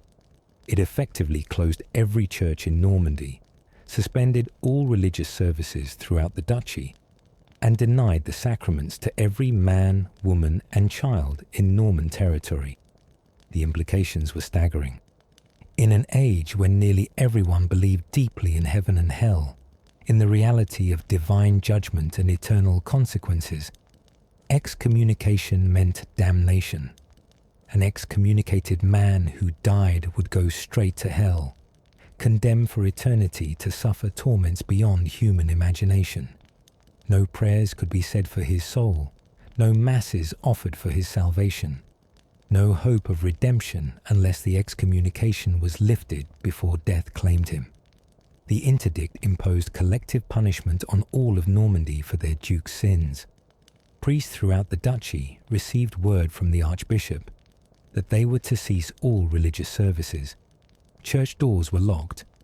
Altars were stripped bare. Bells that normally rang throughout the day calling the faithful to prayer fell silent. Baptisms could not be performed, leaving newborn babies to die without the sacrament that cleansed them of original sin. Marriages could not be blessed by the Church, meaning couples living together as man and wife were technically living in sin. Most terribly of all, when people died, they could not receive last rites, could not be shriven of their sins, could not be buried in consecrated ground. Bodies had to be interred in unconsecrated earth, in forests or fields, denied the protection that holy ground provided against demons and evil spirits. The spiritual and psychological impact of the interdict on Norman society can scarcely be imagined from our modern secular perspective. Imagine being a Norman peasant in 1028, watching helplessly as your newborn child died unbaptized, knowing the baby's soul would spend eternity in limbo, never seeing God's face because the Duke had quarreled with the Archbishop. Imagine being unable to marry properly, living in what the Church defined as sin, even though you and your partner committed to each other. Imagine losing a parent or spouse and having to bury them in a ditch like an animal, rather than in the churchyard with proper funeral rites. The interdict created practical problems as well as spiritual ones. The Church, in the 11th century, provided essential social services. Monasteries operated schools where boys learned to read and write. Bishops maintained courts that adjudicated disputes according to canon law. Priests kept records of births, marriages, and deaths, the only records that existed for most people. Church charitable institutions provided food for the poor, care for the sick, shelter for travelers. With the Church shut down by interdict, all these services ceased. For Duke Robert, the excommunication and interdict presented both spiritual and political crises. On the spiritual level, if he truly believed in Christian doctrine, and we have reason to think he did, at least to some degree, then excommunication meant he faced eternal damnation unless he reconciled with the Church. Every day that passed brought him closer to death and hell. How could he sleep peacefully knowing that if he died tomorrow, he would burn for eternity?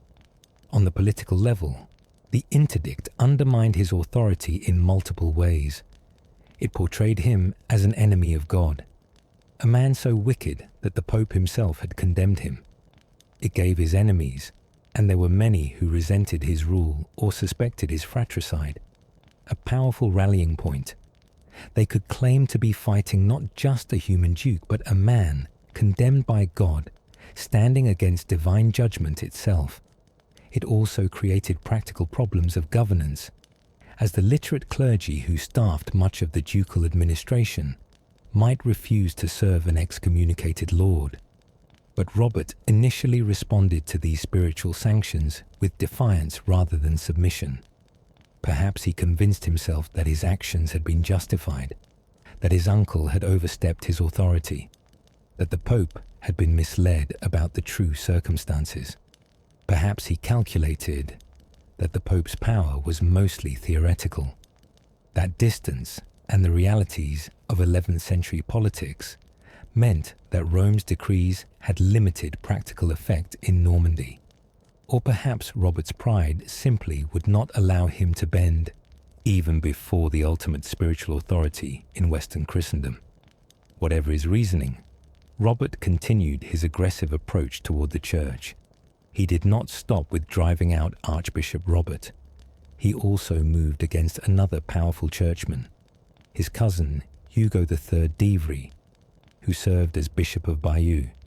Hugo, like the Archbishop, had questioned Robert's authority and perhaps had expressed suspicions about Richard III's death.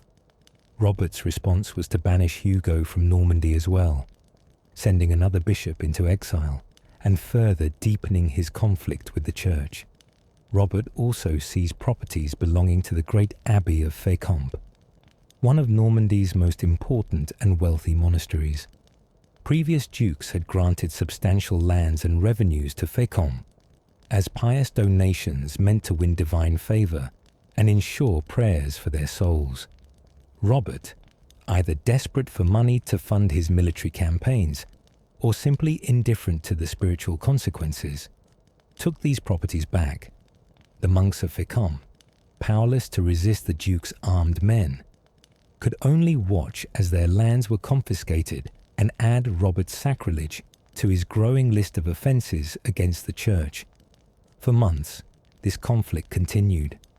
Normandy remained under interdict, its churches silent and locked, its people denied the sacraments. Robert remained excommunicated, cut off from Christian community, his soul in mortal peril. The two Roberts, Duke and Archbishop, remained at odds, neither willing to compromise, the spiritual war continuing even though the military campaign had ended with the Archbishop's exile. But gradually, as weeks turned to months, the weight of excommunication began to tell on Duke Robert. Perhaps he was troubled by genuine religious fear, by nightmares of hell's torments awaiting him. Perhaps he recognized the political damage the interdict was causing, saw how it weakened his position and strengthened his enemies. Perhaps advisors close to him counseled that reconciliation was necessary for practical reasons, if not spiritual ones. Perhaps he simply grew weary of the conflict and decided that winning back the church's favor was worth swallowing his pride. Whatever combination of motivations moved him, Robert began sending messages to his uncle in exile. He expressed willingness to negotiate, to discuss terms for the Archbishop's return, to find some way to end the conflict that had brought such suffering to Normandy.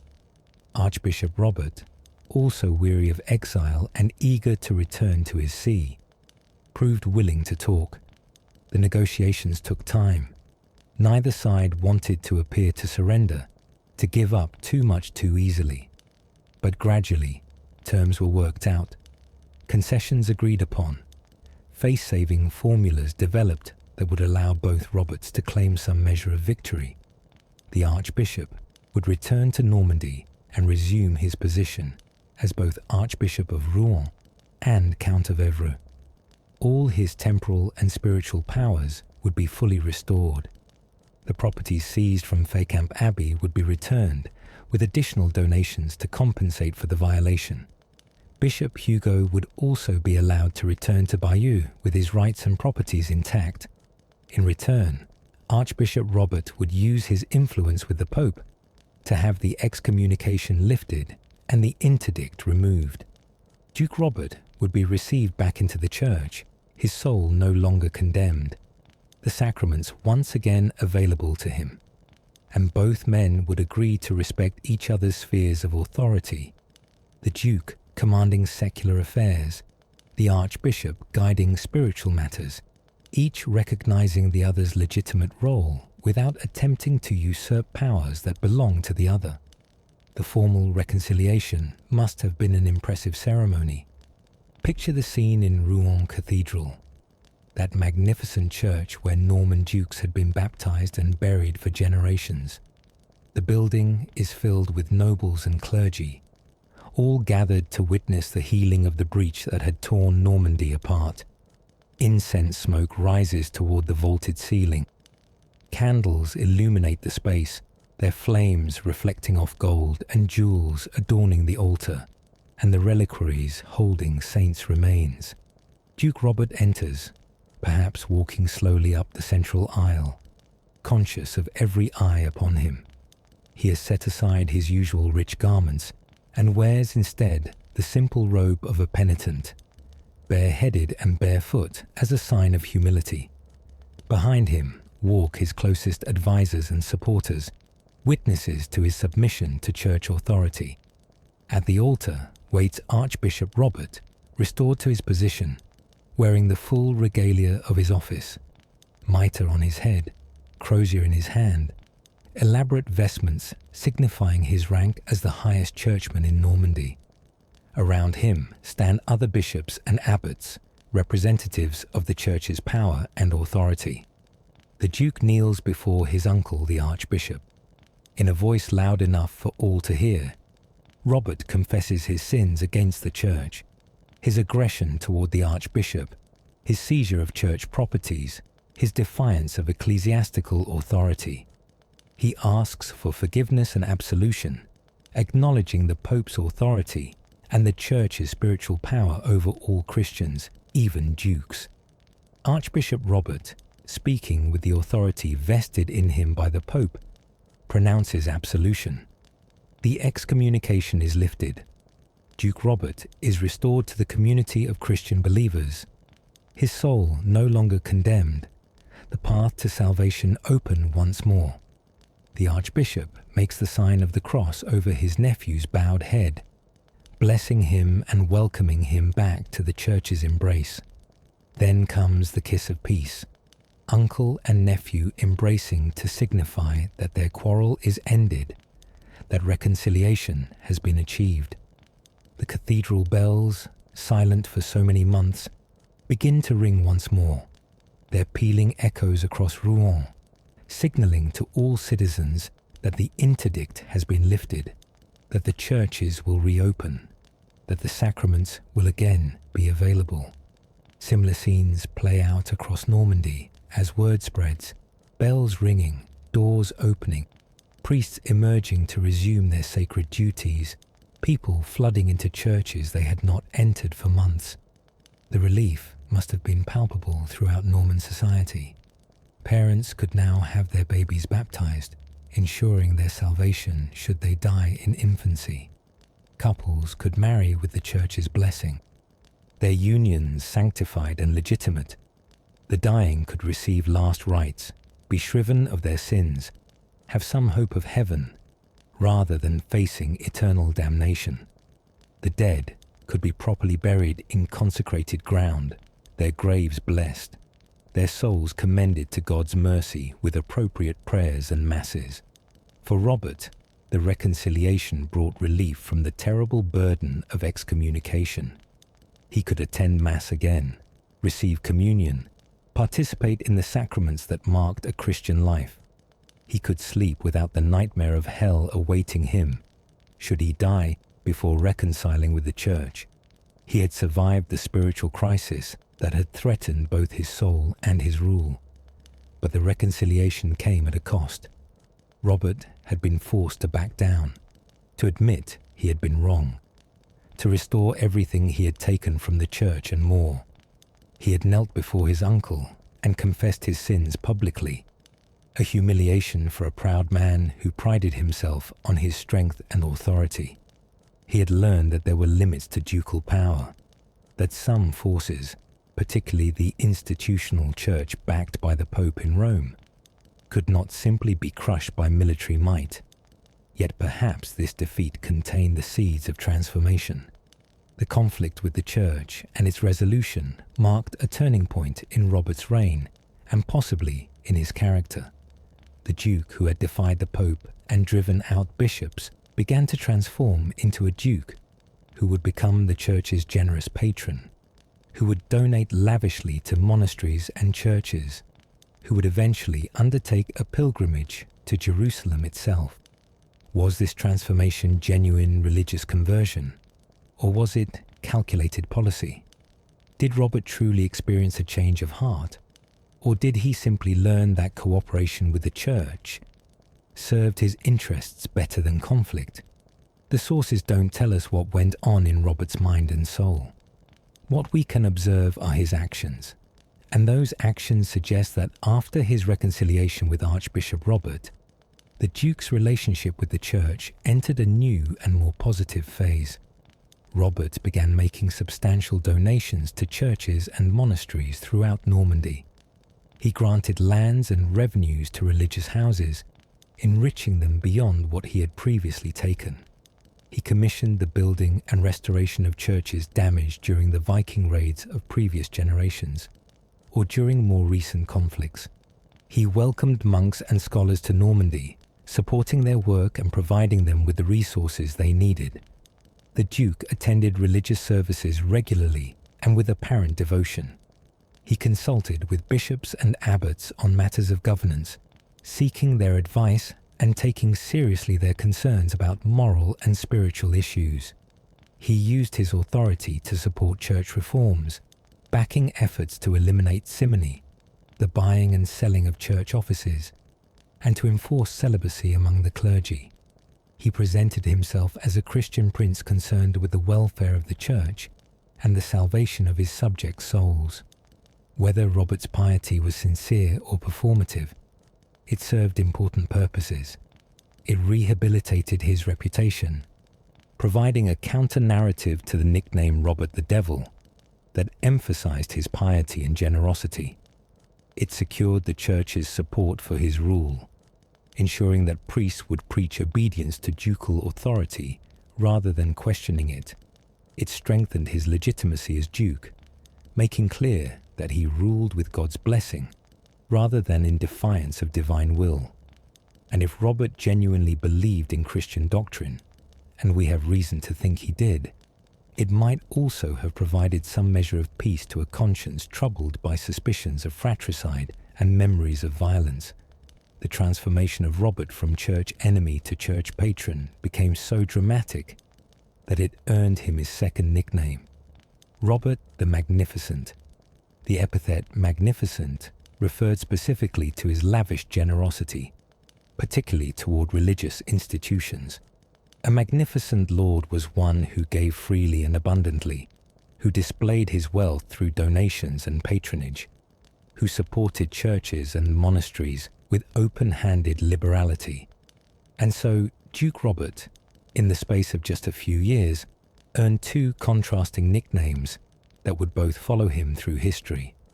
Robert the Devil spoke to the suspicions about his brother's death, to his ruthless consolidation of power, to his violent conflicts with the church.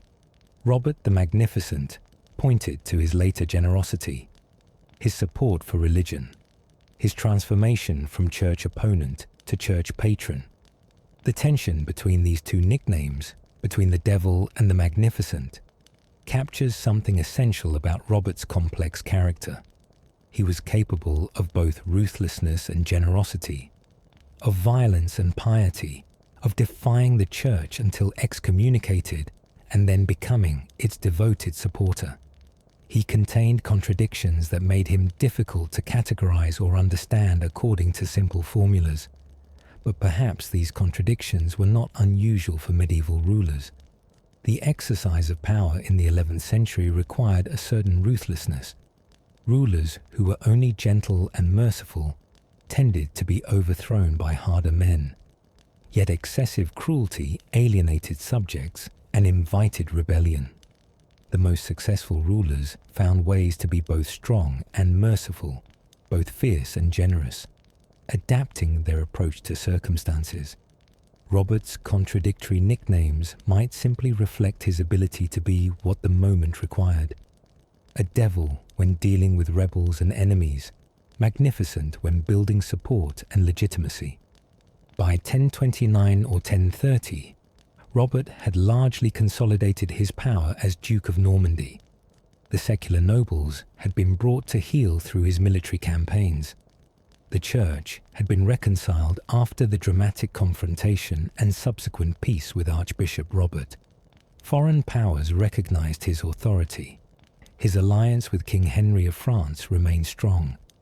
His relationships with neighboring rulers like the Count of Flanders were stable, or at least not openly hostile. Within Normandy itself, order had been restored after the chaos following Richard III's death. Robert had proven himself capable of ruling Normandy effectively. He had demonstrated both the military strength to crush his enemies and the diplomatic skill to build alliances and resolve conflicts. He had shown that he could be ruthless when necessary, but also pragmatic enough to compromise when that served his interests better. The duchy prospered under his firm hand, its borders secure, its internal affairs stable, its relationship with the church harmonious. Yet for all his success in governance, for all his achievements in securing his power and establishing his authority, Robert lacked one thing that every medieval ruler needed: a legitimate heir. He had no wife, no acknowledged fiancé, no marriage alliance that might produce children to carry on his line. Without an heir, all his work securing the duchy might ultimately prove futile. When he died, who would inherit? Would Normandy face another succession crisis like the one that had followed Richard III's death? These questions must have weighed on Robert's mind as he approached his 30th year. He had achieved power, but power without posterity was ultimately hollow. He needed a wife and sons. He needed to establish a dynasty. He needed to ensure that when death eventually claimed him, Normandy would pass smoothly to his heir rather than descending into chaos. But instead of pursuing a marriage alliance with some appropriate noble lady, instead of negotiating with foreign rulers for the hand of a princess or duke's daughter, Robert made a choice that would prove both personally satisfying and dynastically complicated. He fell in love, or at least into deep infatuation, with a young woman from the town of Falaise, a woman of common birth whose father worked with animal hides. Her name was Herleva, though history would also know her as Arlette, and their relationship would produce the most important consequence of Robert's entire life. The story of how Robert met Herleva has been told and retold across the centuries, growing more elaborate and romantic with each retelling, until it achieved the status of legend. Yet beneath the romantic embellishments and literary flourishes, there appears to be a kernel of genuine history, a real encounter between a duke and a commoner that would change the course of European civilization. Herleva was born around the year 1003, or possibly as late as 1010, making her younger than Robert by anywhere from 3 to 10 years. She came from the town of Falaise, that strategic stronghold perched on its rocky outcrop in central Normandy. Her father was named Fulbert, and determining exactly what Fulbert did for a living has occupied historians for centuries, because his occupation directly affects how we understand Herleva's social status and the nature of her relationship with Robert. The traditional story identifies Fulbert as a tanner, someone who worked with animal hides, converting raw skins into leather through a complex, smelly, and somewhat low-status process.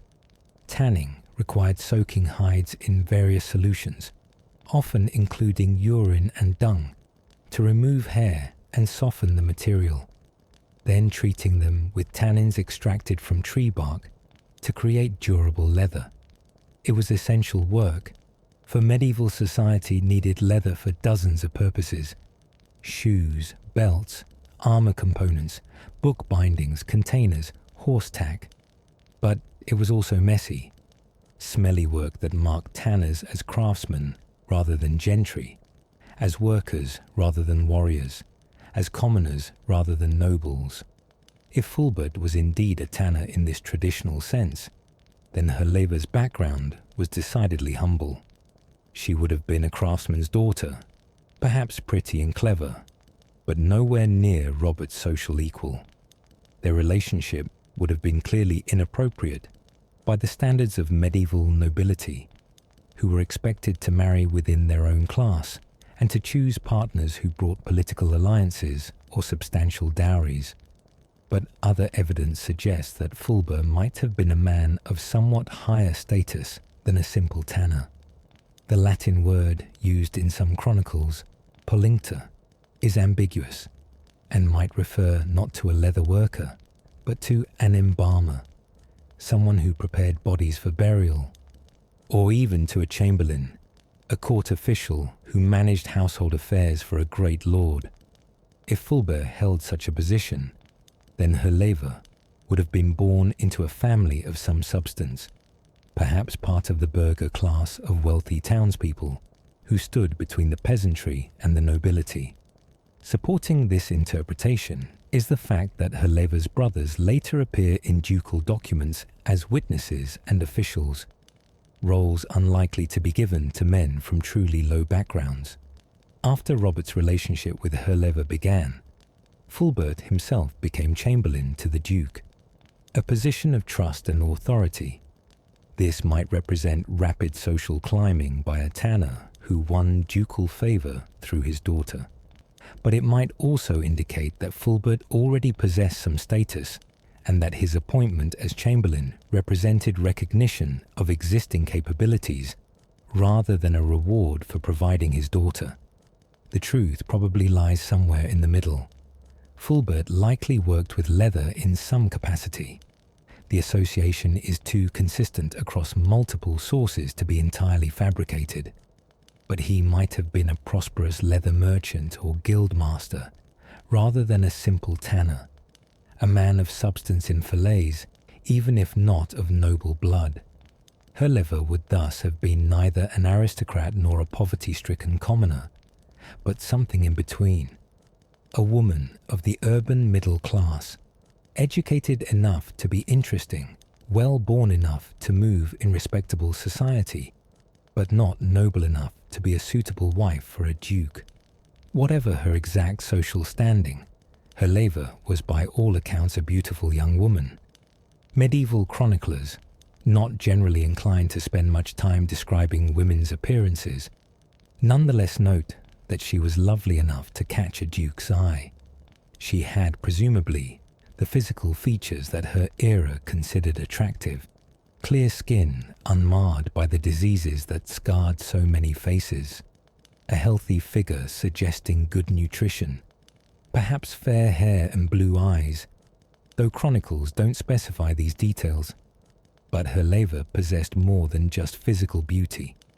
The story of how she and Robert met suggests a young woman of considerable boldness and intelligence, someone willing to take risks and clever enough to turn them to her advantage.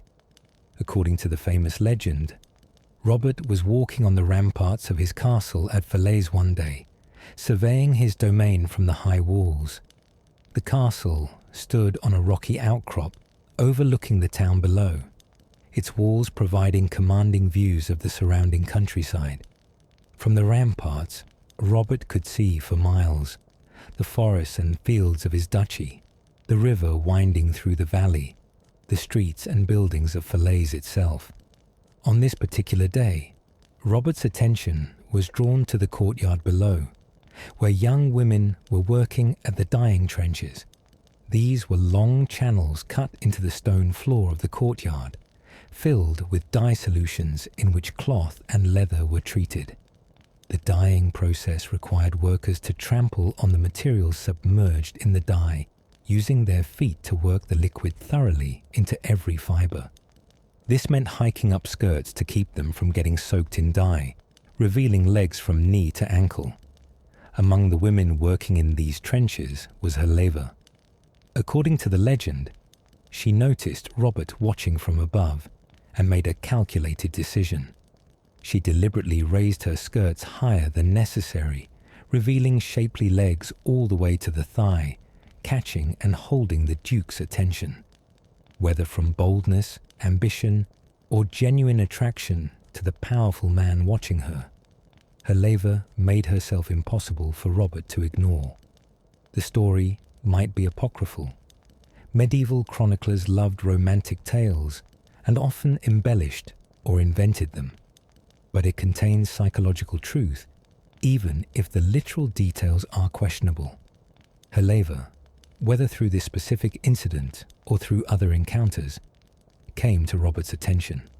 He was smitten with her, attracted by her beauty, and perhaps also intrigued by her evident spirit and intelligence. Robert, accustomed to getting what he wanted, sent servants to summon Herleva to his presence. This was standard procedure when a lord took interest in a young woman of lower status. She would be quietly brought to the castle, usually through a back entrance to maintain discretion, and presented to the lord in his private chambers. What happened next was understood by everyone involved. The lord would take his pleasure with the woman, perhaps keep her as a mistress for a time if she pleased him, and eventually send her away with some payment or gift as compensation. But here the legend becomes particularly interesting because it portrays Herleva as refusing the customary procedure. When the servants conveyed Robert's summons and instructed her to enter the castle discreetly through a back door, Herleva refused. She declared that if the Duke of Normandy wished to see her, she would enter his castle through the front gate like a lady, riding on horseback, not sneaking through servants' passages like a common prostitute. This demand was extraordinary, even shocking. What right did a tanner's daughter, or even a chamberlain's daughter, have to make demands of a duke? Robert could have simply ordered his servants to drag her to his chambers by force. He could have dismissed her entirely and found another, more compliant woman to entertain him. He could have punished her for impertinence, but instead, Robert agreed to her terms. Whether amused by her audacity, impressed by her courage, or so infatuated that he would agree to anything, Robert accepted that Herleva would enter his castle openly and honorably. He arranged for fine clothes to be provided, the best garments her father could afford, or perhaps clothing supplied by the ducal household. He provided a white horse, an animal associated with purity and nobility, and on the appointed day, Herleva rode through Falaise in broad daylight, dressed like a lady, mounted like a noble, entering the castle through its main gate while townspeople watched in astonishment. This bold entry gave Herleva a semi-official status that mistresses rarely achieved. She was not Robert's secret paramour, but his acknowledged mistress, a woman who had entered his castle publicly and with his obvious approval. This made their relationship more respectable, or at least more open, than the usual furtive affairs between lords and common women. It signaled that Robert took her seriously, that she held a genuine place in his life, rather than being merely a temporary diversion. Herleva was installed in apartments at the castle, given servants to attend her, and treated with respect befitting her position as the Duke's favoured companion. She was not, of course, the Duchess.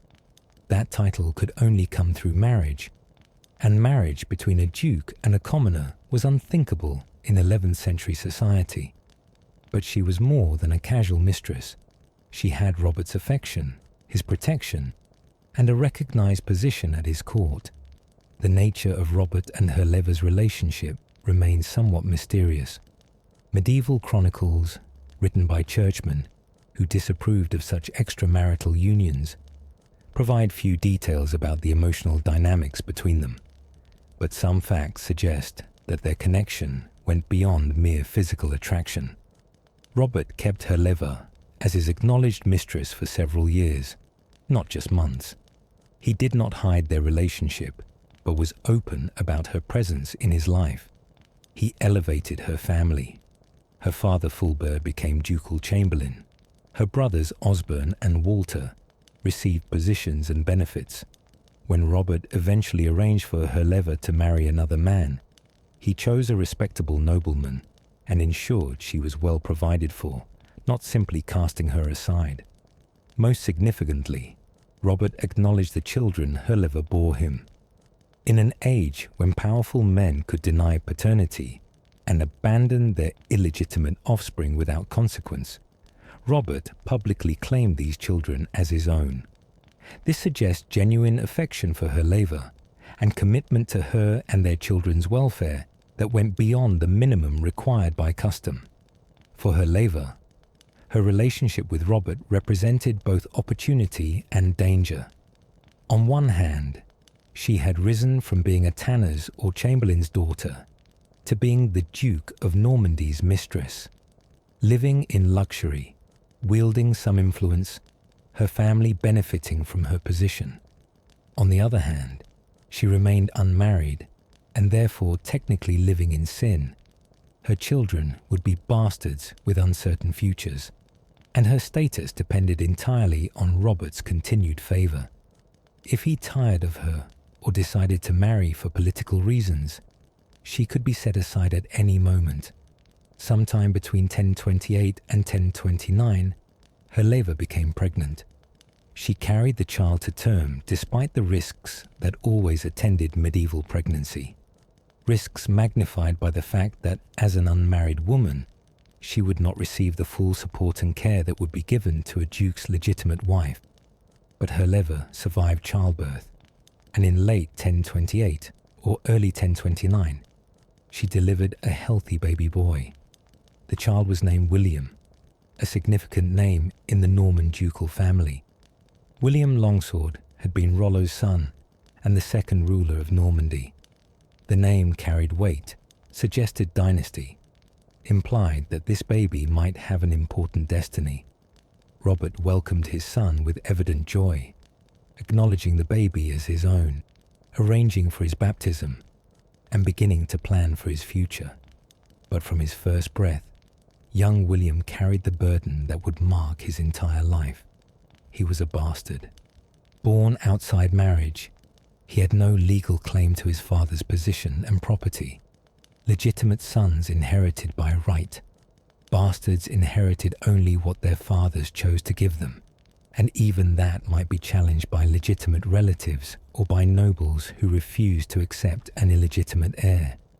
Medieval society was rigid in its treatment of illegitimate children.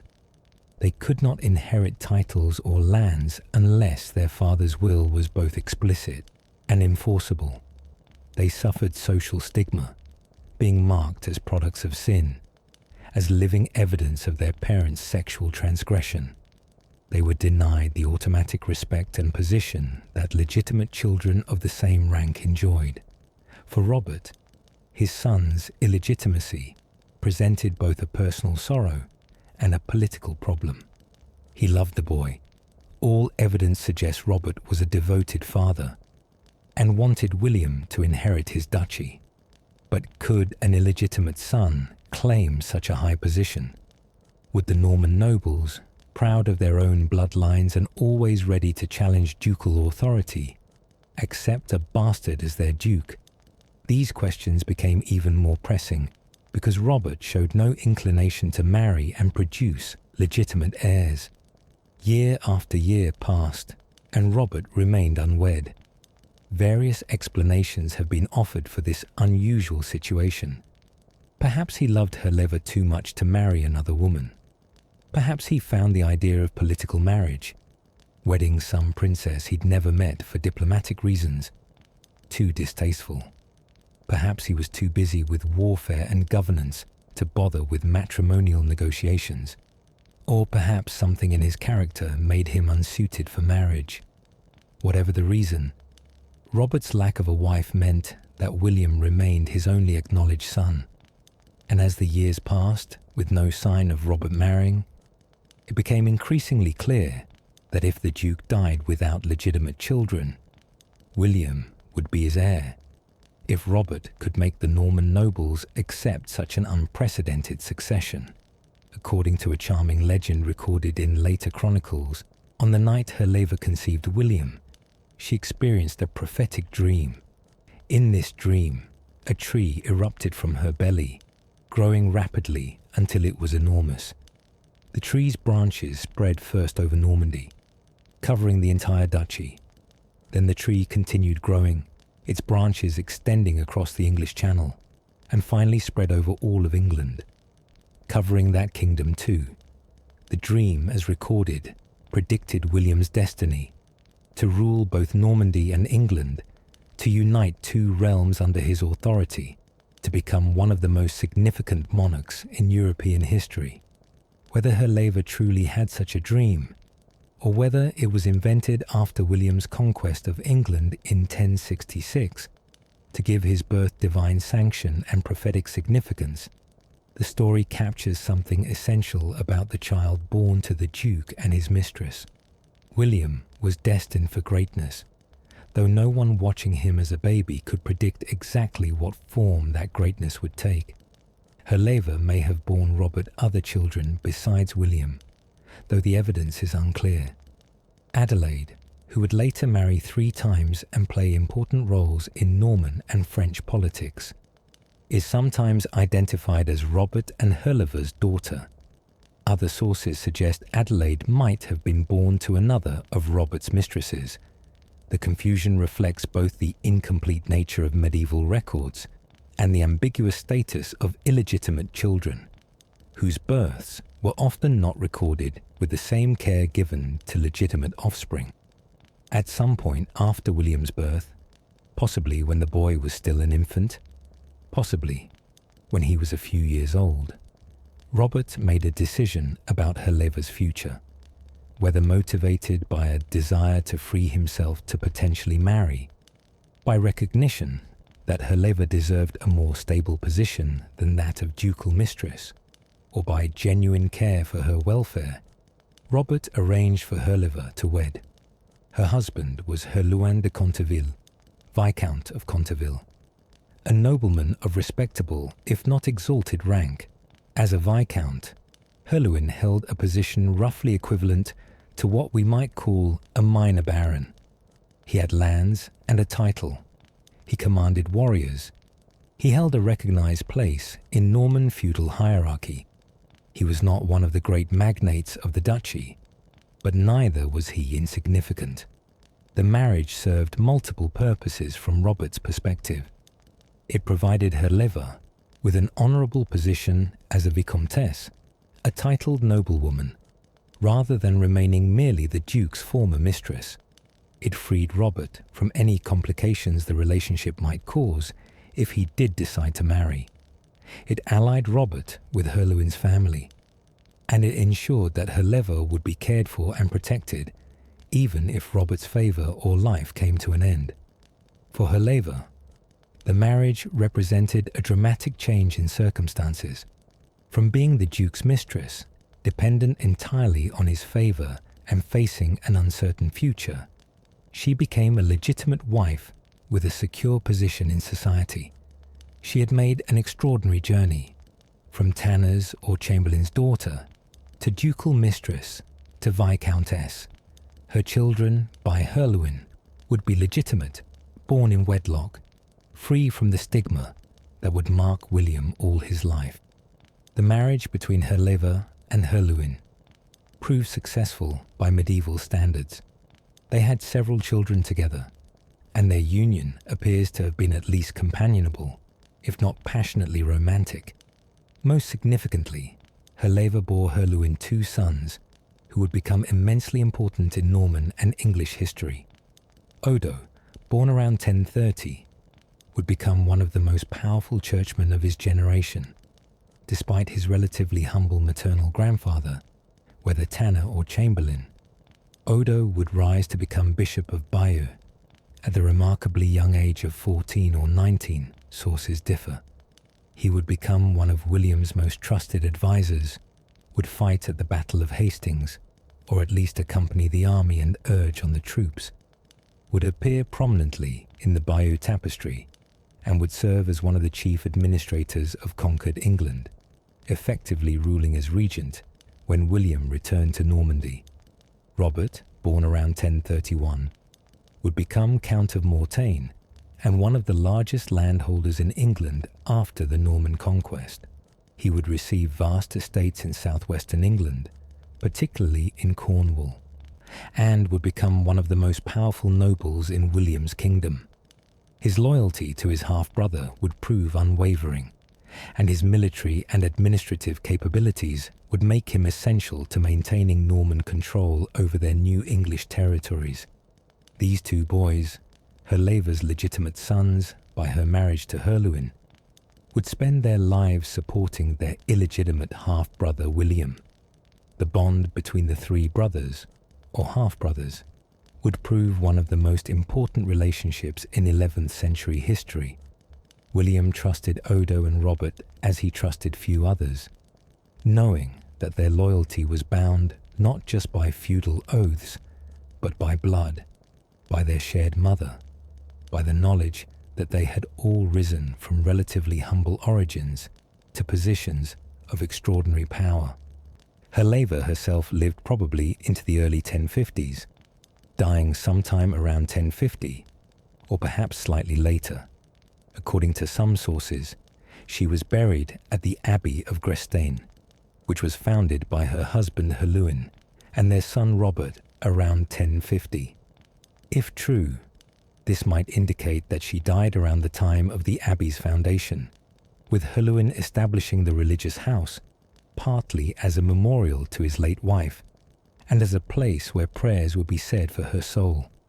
By the time of Herleva's death, her illegitimate son William had survived the chaos and violence of his minority and had begun to establish himself as a formidable ruler of Normandy. She would have known that her son, despite his bastard birth, had successfully claimed his father's duchy and was transforming from a vulnerable child into a powerful duke. She died before William's conquest of England, never knowing that her dream, if she truly had that prophetic vision, would come literally true, that her son would indeed rule both Normandy and England. Looking back at Herleva's life, we see a remarkable story of a woman who navigated the dangerous waters of medieval society with intelligence and courage. She caught a duke's eye and had the audacity to demand that he treat her with respect. She bore him a son who would change history. She secured a good marriage for herself and bore more sons who would become significant figures. She saw her family elevated from obscure origins to positions of power and influence.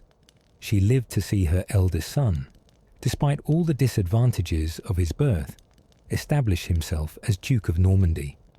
Medieval women, especially women of common birth, rarely left detailed records.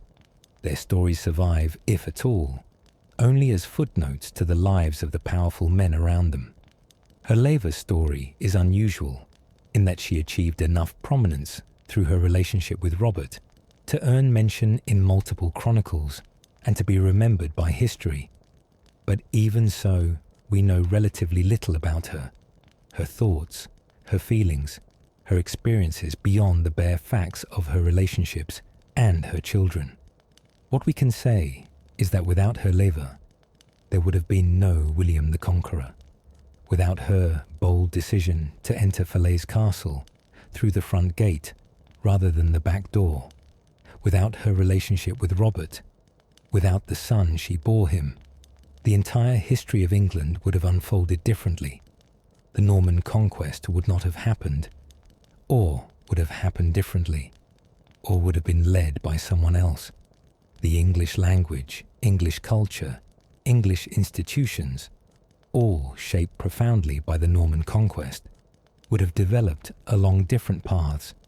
Herleva thus stands as one of those rare individuals whose personal choices, whose individual actions, whose specific life genuinely altered the course of history. She was no queen or empress, no ruler or military commander. She was just a young woman from a Norman town who caught a duke's eye and had the courage to demand respect. But that one act of boldness, that insistence on entering through the front gate, led eventually to consequences that echo still, more than 9 centuries later. As young William grew from infant to toddler to boy, Robert watched his son with a mixture of pride and concern. The Duke saw in William his own features, his own mannerisms, perhaps even glimpses of his own character emerging. But he also saw the burden his son would carry, the illegitimacy that marked him from birth, the stigma that would follow him throughout his life, the challenges he would face in claiming what Robert desperately wanted him to have. The boy spent his early years in relative comfort and security, though not necessarily in Robert's constant presence. Medieval fathers, especially those of high rank, typically had limited direct involvement in their young children's daily care. That responsibility fell to mothers and nurses, to the women who fed and clothed and watched over babies and small children. William would have been raised initially in Herleva's household, wherever she resided, perhaps still at Falaise, perhaps at one of Robert's other castles, perhaps in her new home after her marriage to Herluin. But as William grew older, as he transitioned from toddler to young boy, Robert began taking more direct interest in his upbringing and education. The Duke had decided that William would be his heir, and that meant the boy needed training appropriate for someone destined to rule Normandy. William needed to learn the skills of warfare, the arts of governance, the manners and bearing of a duke. Robert could not leave such education to chance or to others. He needed to personally oversee his son's development. By the time William was 4 or 5 years old, he was spending significant time at his father's court, accompanying Robert as the Duke moved between his various residences, observing how a duke conducted himself, beginning the long process of learning to rule. The boy would have watched his father hold court, dispensing justice to petitioners who brought their disputes before the duke. He would have seen Robert receive visiting nobles, negotiate with ambassadors, conduct the endless business that filled a ruler's days. Imagine young William in the great hall of Rouen Castle, perhaps sitting on a small stool near his father's chair, trying to understand the adult conversations swirling around him. A dispute between two nobles over a piece of land, one claiming it was granted to his father years ago, the other insisting it had always belonged to his family. Robert listening to both sides, asking questions, consulting written records if any exist, finally rendering judgment that one man accepts gratefully, while the other departs angry but not quite willing to risk the Duke's wrath by refusing to comply. Or William present when a merchant comes seeking justice against a noble who has seized his goods without payment. The merchant nervous, aware that accusing a nobleman is dangerous but desperate enough to risk it. The noble indignant that a mere merchant dares complain about him. Robert questioning both carefully, determining that the noble did indeed take the goods without proper payment, ordering restitution and adding a fine for the unlawful seizure. The merchant departing relieved and grateful. The noble glowering but complying because defying the Duke means forfeiting far more than the value of some merchant's goods. Through countless such scenes, William learned that ruling meant making decisions that would anger some people while pleasing others. That power required the wisdom to judge fairly and the strength to enforce those judgments. That a duke had to balance competing interests and demands constantly. He learned that his father commanded respect and fear in roughly equal measure. That men obeyed Robert because they recognized his authority, but also because they understood the consequences of defiance. William also began his physical training during these years. By age 5 or 6, he would have been lifted onto gentle horses, learning to ride under careful supervision. His first mounts would have been calm palfreys, horses chosen for their steady temperament rather than their spirit. Grooms would lead the animal, while William learned to balance, to hold the reins properly, to sit correctly in the saddle. Falls were inevitable. Every child learning to ride fell at some point, but William would have been picked up, dusted off, and put back on the horse immediately. Medieval pedagogy for physical skills was straightforward. Practice until mastery was achieved, and if that required getting hurt occasionally, so be it. As William's riding improved, he graduated to more challenging horses and began learning to control them at different gaits, walking, trotting, cantering, eventually galloping. Each required different skills, different balance, different ways of communicating with the animal through legs and reins and shifts in weight. William learned to wheel and turn quickly, to stop suddenly, to make his horse respond instantly to his commands. These skills would be essential for mounted combat, where a warrior's life might depend on his horse's responsiveness and his own ability to control it while simultaneously fighting. Weapons training began early as well. William would have received his first wooden sword around age 5 or 6, a lighter, safer version of an adult weapon, but waited to begin building strength in young arms. An experienced warrior, perhaps the master at arms of Robert's household, would have supervised William's training. The boy practiced basic cuts and thrusts, striking at wooden posts to build power and accuracy, drilling attack and defense sequences until they became automatic, sparring with other boys of similar age to learn timing and distance. The training was not gentle. Medieval pedagogy believed that boys, especially boys of noble birth, destined for military careers, needed to be toughened, to learn that warfare meant pain and danger, that a warrior who flinched from a blow or feared getting hurt would likely die in battle. William undoubtedly received his share of bruises, cuts, and minor injuries during training. He learned to endure pain without complaint, to fight through fatigue and discomfort, to keep going even when his arms ached and his legs trembled from exhaustion. But William's education extended beyond the martial skills that dominated noble boys' training. He also received instruction in reading and writing, skills that separated the educated nobility from the illiterate masses. The teachers were almost certainly clerics, monks or priests who served in Robert's household as chaplains and secretaries. They taught William to read Latin, the language of the church and of educated discourse throughout Europe. They introduced him to scripture and to the lives of saints.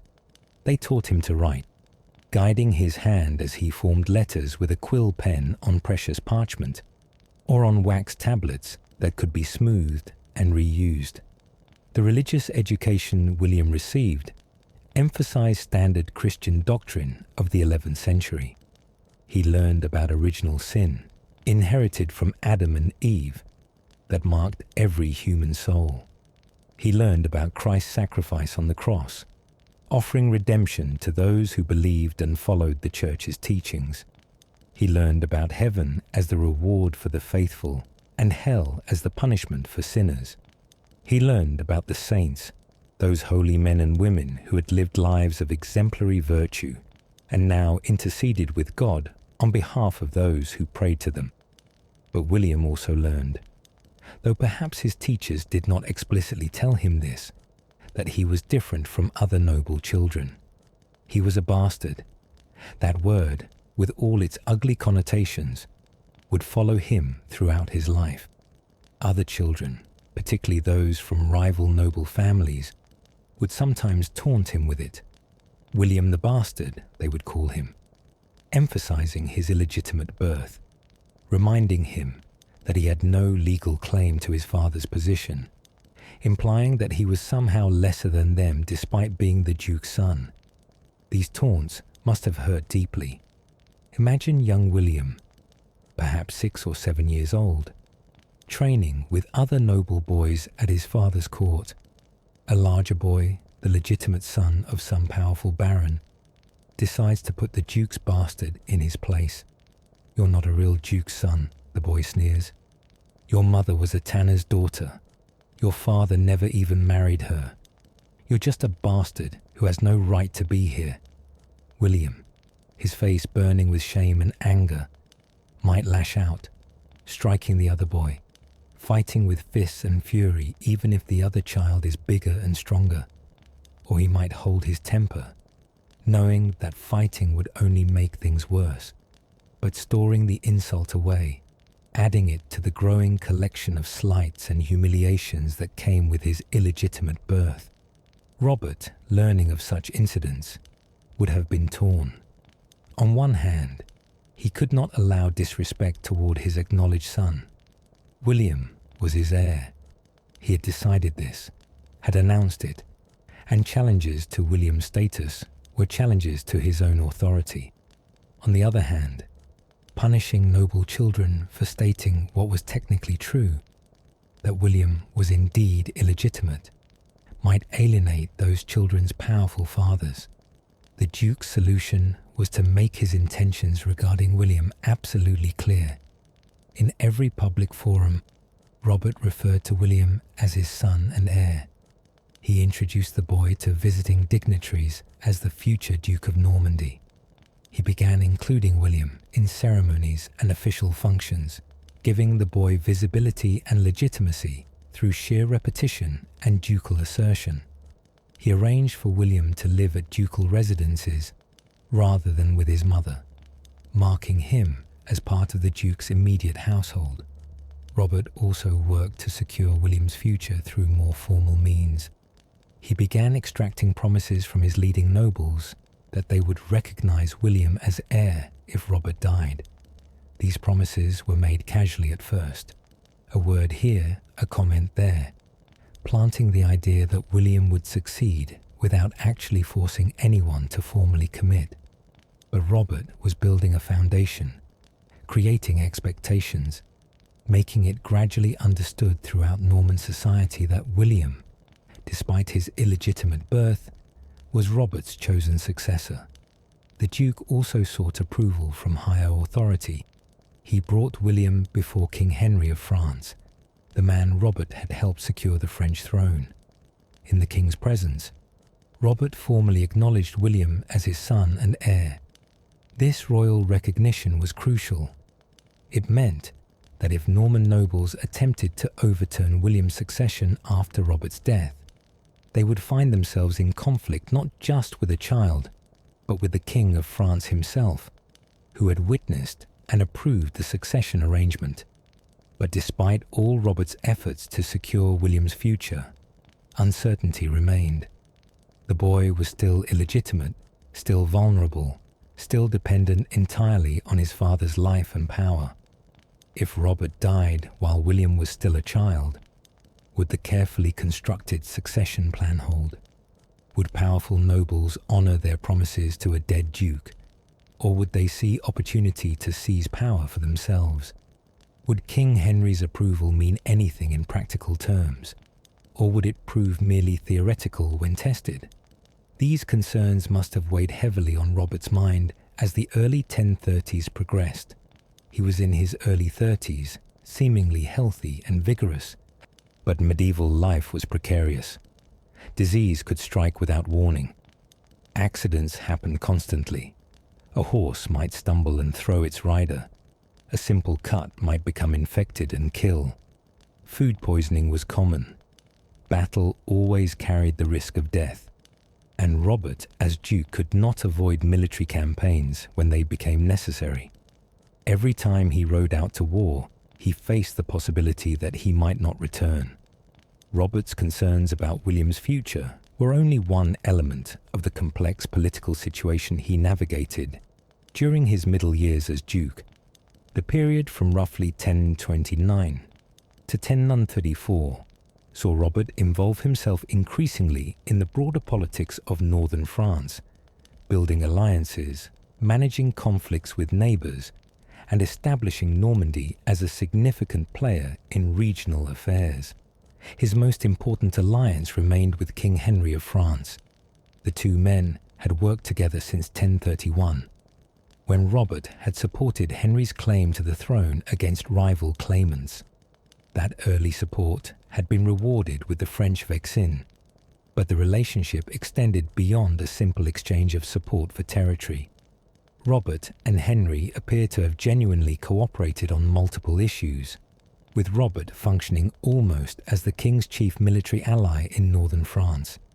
This alliance served both men's interests.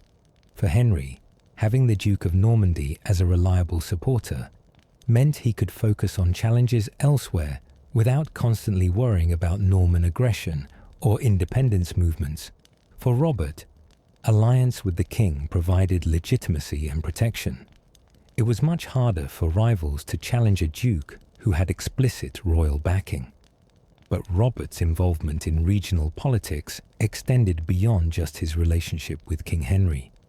He also engaged with the complex situation in Flanders, that wealthy county to the north that controlled vital trade routes and whose internal politics affected all of northern France.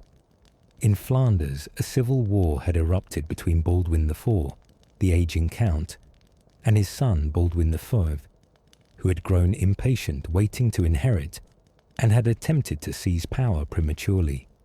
The younger Baldwin had succeeded in driving his father from power with the support of King Henry, whose daughter the young Baldwin had married. But the exile of Baldwin IV created instability that threatened to spill over into neighboring territories. Robert involved himself as mediator and peacemaker. He recognized that a prolonged civil war in Flanders would disrupt trade, might draw in other powers, and generally create chaos in a region where Norman interests were significant. He negotiated with both Baldwins, promising the elder man military support against his son if necessary, while simultaneously pressuring the younger Baldwin to reconcile with his father. The intervention succeeded. faced with the prospect of fighting not just his father, but also a Norman army supporting his father. Baldwin V agreed to reconcile. Some sort of power-sharing arrangement was worked out, allowing the elder Baldwin to return with dignity, while acknowledging that the younger Baldwin would eventually inherit. The peace was imperfect and probably satisfied no one completely, but it ended the immediate crisis and restored some stability to Flanders. This successful mediation enhanced Robert's reputation as a power broker in northern French politics. He had demonstrated that he could be more than just a military commander. He could negotiate, mediate, find compromises that allowed rivals to save face while ending conflicts. These diplomatic skills would prove valuable as Robert faced other challenges during his reign. One such challenge came from his cousin Alan III, Duke of Brittany. Alan had been expanding his influence eastward from his base around Rennes, and by the early 1030s, he appeared to have designs on territories near Mont Saint-Michel. That spectacular fortified abbey perched on its tidal island at the border between Normandy and Brittany. Mont Saint-Michel was more than just a religious site, though its spiritual significance was enormous. The abbey, dedicated to the Archangel Michael, had been founded in the 8th century and had become one of the most important pilgrimage destinations in Western Europe. Pilgrims came from across Christendom to pray at the spot where, according to legend, the Archangel Michael had appeared to a bishop in a vision, commanding that a church be built on the rocky island. But Mont Saint-Michel also had strategic significance. Whoever controlled it commanded the approach to both Normandy and Brittany. The territories surrounding it were productive farmland, generating substantial revenues. Control over the abbey meant influence over the monks who staffed it, and the pilgrims who visited it. For both Duke Robert and Duke Alan, Mont Saint-Michel represented a prize worth fighting for. The conflict began with raids and counter-raids.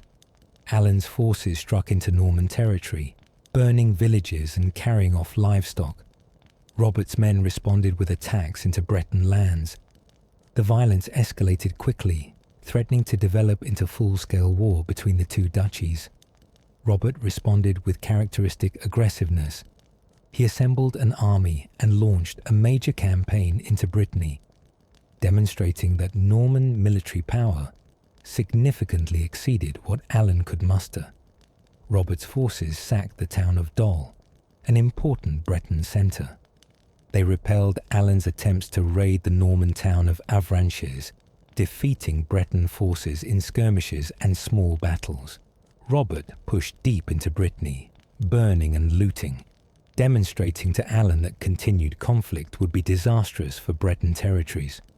But before the conflict could escalate to the point where one side or the other faced complete defeat, Archbishop Robert of Rouen intervened.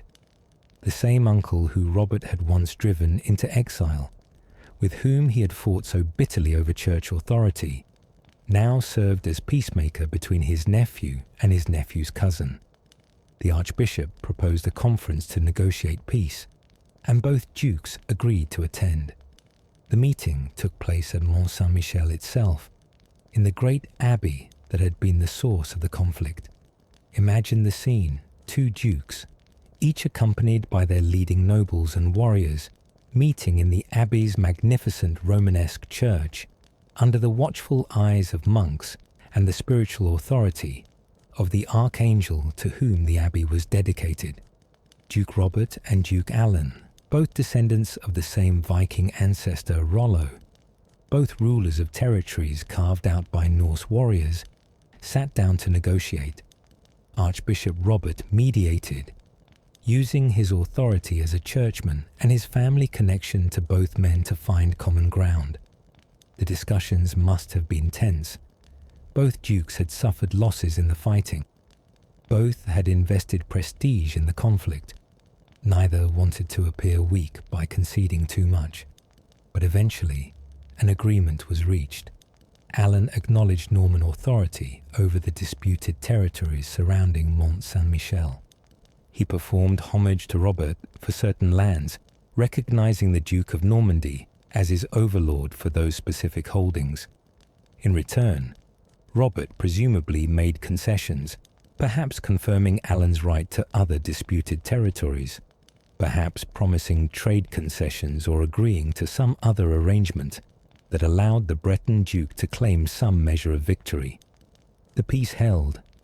The two dukes, who might have become bitter enemies locked in prolonged warfare, instead became wary allies who recognized each other's power and preferred negotiation to endless conflict.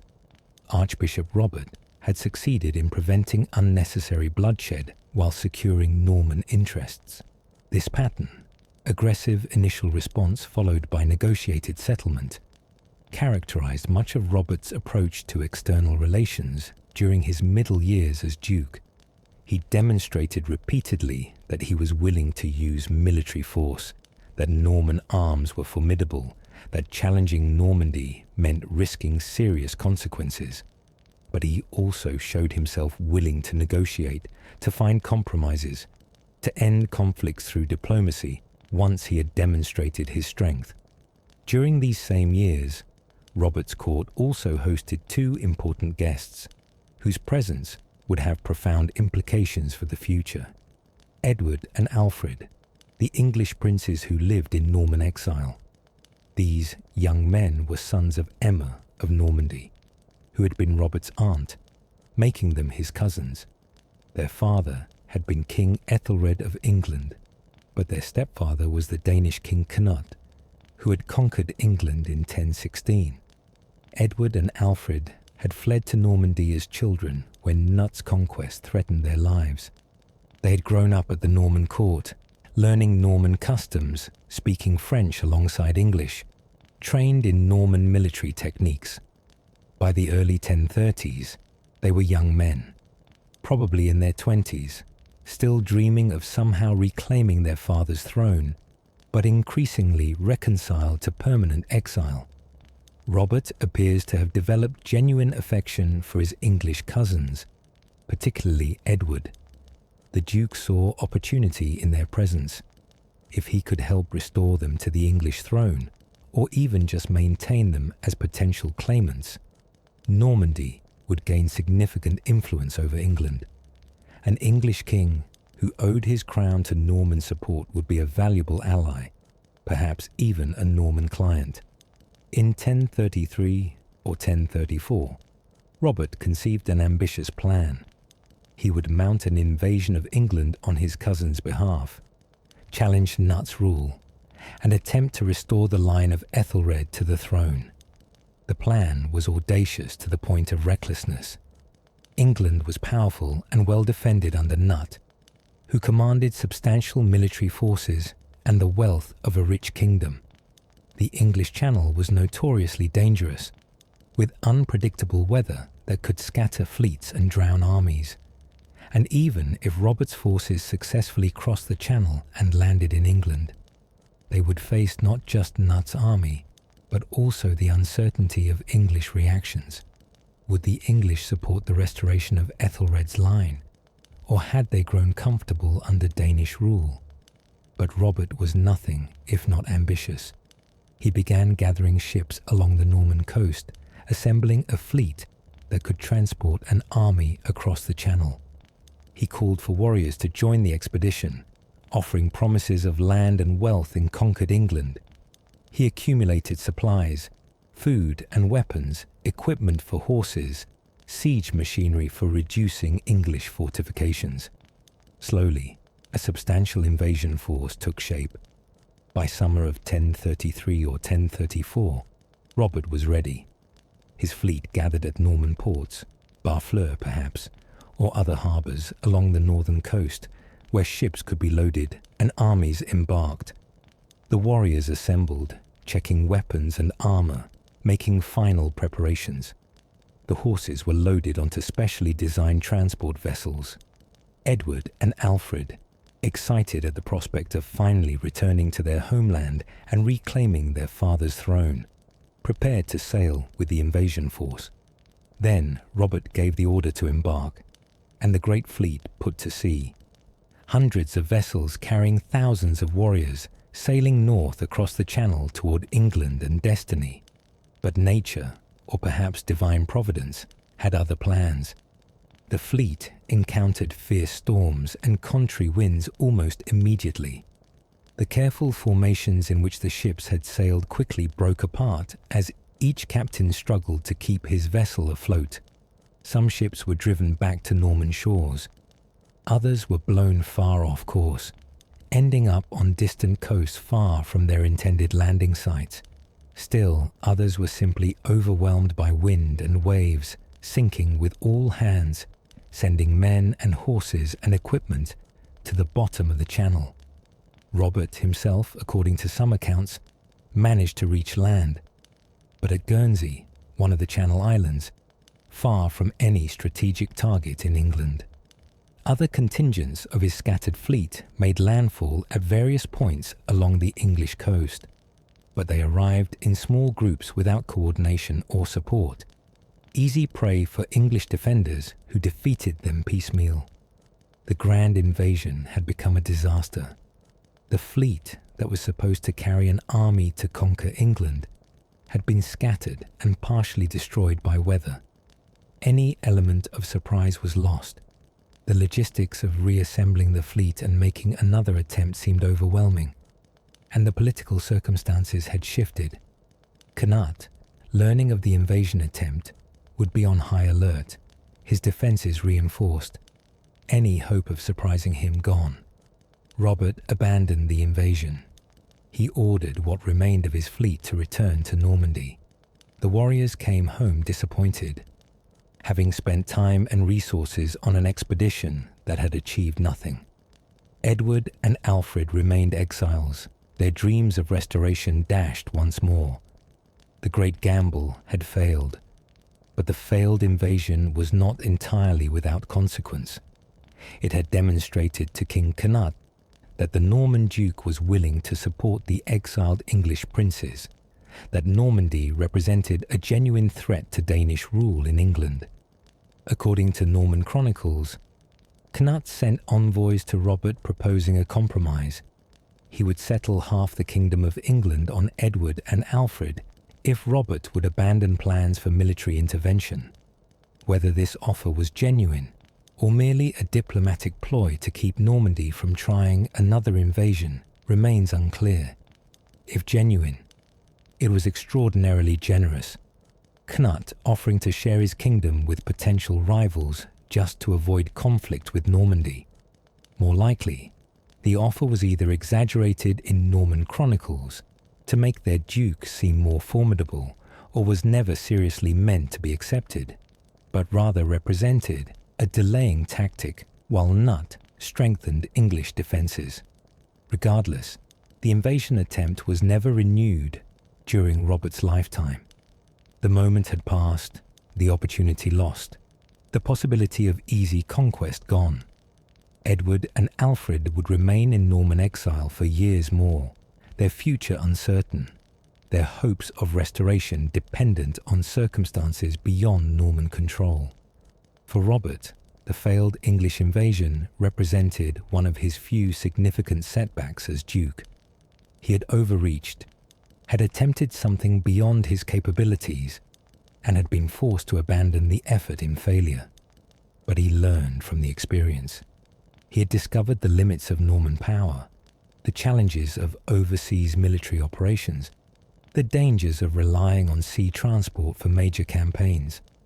These lessons, absorbed through failure, would inform his later decisions and perhaps influenced his thinking as he contemplated the pilgrimage that would ultimately claim his life. As the middle 1030s approached, Robert had been Duke of Normandy for 6 or 7 years. He had consolidated his power, restored order after the chaos following his accession, reconciled with the Church, built alliances with neighbouring powers, demonstrated Norman strength through military campaigns.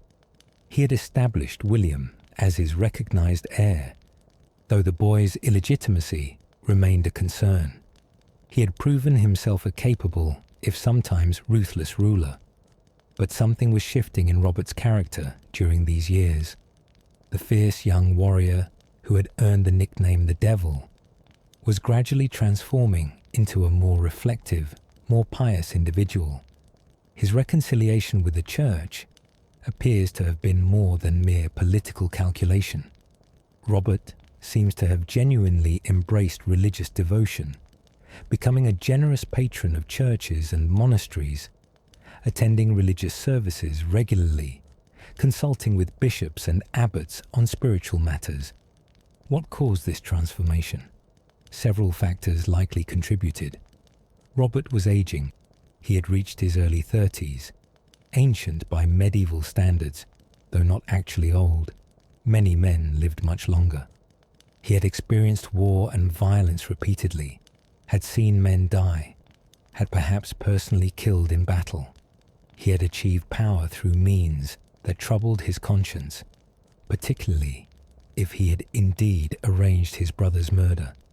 He had defied the church and been excommunicated, experiencing the terror of being cut off from divine grace and facing damnation. All these experiences might have turned Robert's mind increasingly toward spiritual matters, toward questions of sin and redemption, toward concern about his soul's fate. In an age when belief in heaven and hell was near universal and genuine, when death was an ever-present companion and might strike at any moment, thoughts about the afterlife naturally dominated people's minds. Robert, having sinned greatly, or believing he had, might well have worried increasingly about divine judgment. The Duke's growing piety manifested in multiple ways. He made substantial donations to religious houses throughout Normandy, granting lands and revenues to support monks and priests in their work. He commissioned the building of new churches and the restoration of older ones damaged by time or conflict. He welcomed learned monks and theologians to his court, engaging them in religious discussions. He went on pilgrimage to local shrines, praying to saints for intercession. But as 1033 or 1034 arrived, Robert began contemplating something far more ambitious than visits to local shrines. He began thinking about the ultimate pilgrimage, the journey that every truly devout Christian dreamed of making, but few ever attempted. He began planning to go to Jerusalem, to walk where Christ had walked, to pray at the holiest sites in Christendom, to seek forgiveness for his sins at the very place where Christ had died for humanity's redemption. The idea must have grown gradually in Robert's mind. Perhaps at first just a vague thought, an idle dream of someday visiting the Holy Land. But gradually, the dream took on more substance, became less a distant possibility, and more an actual plan. Robert began discussing the pilgrimage with his advisors, gauging their reactions, considering the logistics. He consulted with bishops and abbots who had themselves made pilgrimages, learning about routes and dangers, about what to expect and how to prepare. By late 1034, Robert had made his decision. He would go to Jerusalem. He would undertake the longest, most dangerous journey of his life, would leave his duchy and his young son, would risk everything to seek divine forgiveness and spiritual renewal. The pilgrimage would require months of travel through multiple kingdoms and across dangerous territories. Many who attempted such journeys never returned, dying from disease or accident or violence along the way. But Robert was determined. He would go to Jerusalem, whatever the cost, whatever the risks. At Christmas time, in the year 1034, Duke Robert gathered his court at Rouen for what would prove to be one of the most dramatic announcements of his reign. The great hall was filled with Norman nobility, counts and barons, bishops and abbots, warriors and administrators. They had come to celebrate the holy season, to feast and exchange gifts, to reaffirm their bonds of loyalty and fellowship. The hall glowed with candlelight and blazed with fire from the enormous hearth. The smell of roasting meat filled the air. Wine flowed freely. It should have been a time of celebration and contentment, but Robert had gathered them for another purpose. As the festivities reached their height, the Duke rose from his seat and called for silence. The conversations died away.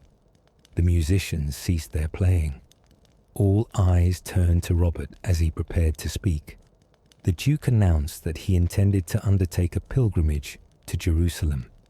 He would leave Normandy in the spring, would travel thousands of miles across Europe and into the Holy Land, would pray at the sacred sites where Christ had lived and died and risen again. The journey would take many months, perhaps a year or more.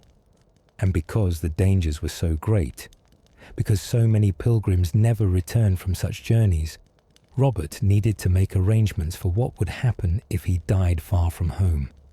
The announcement stunned his audience.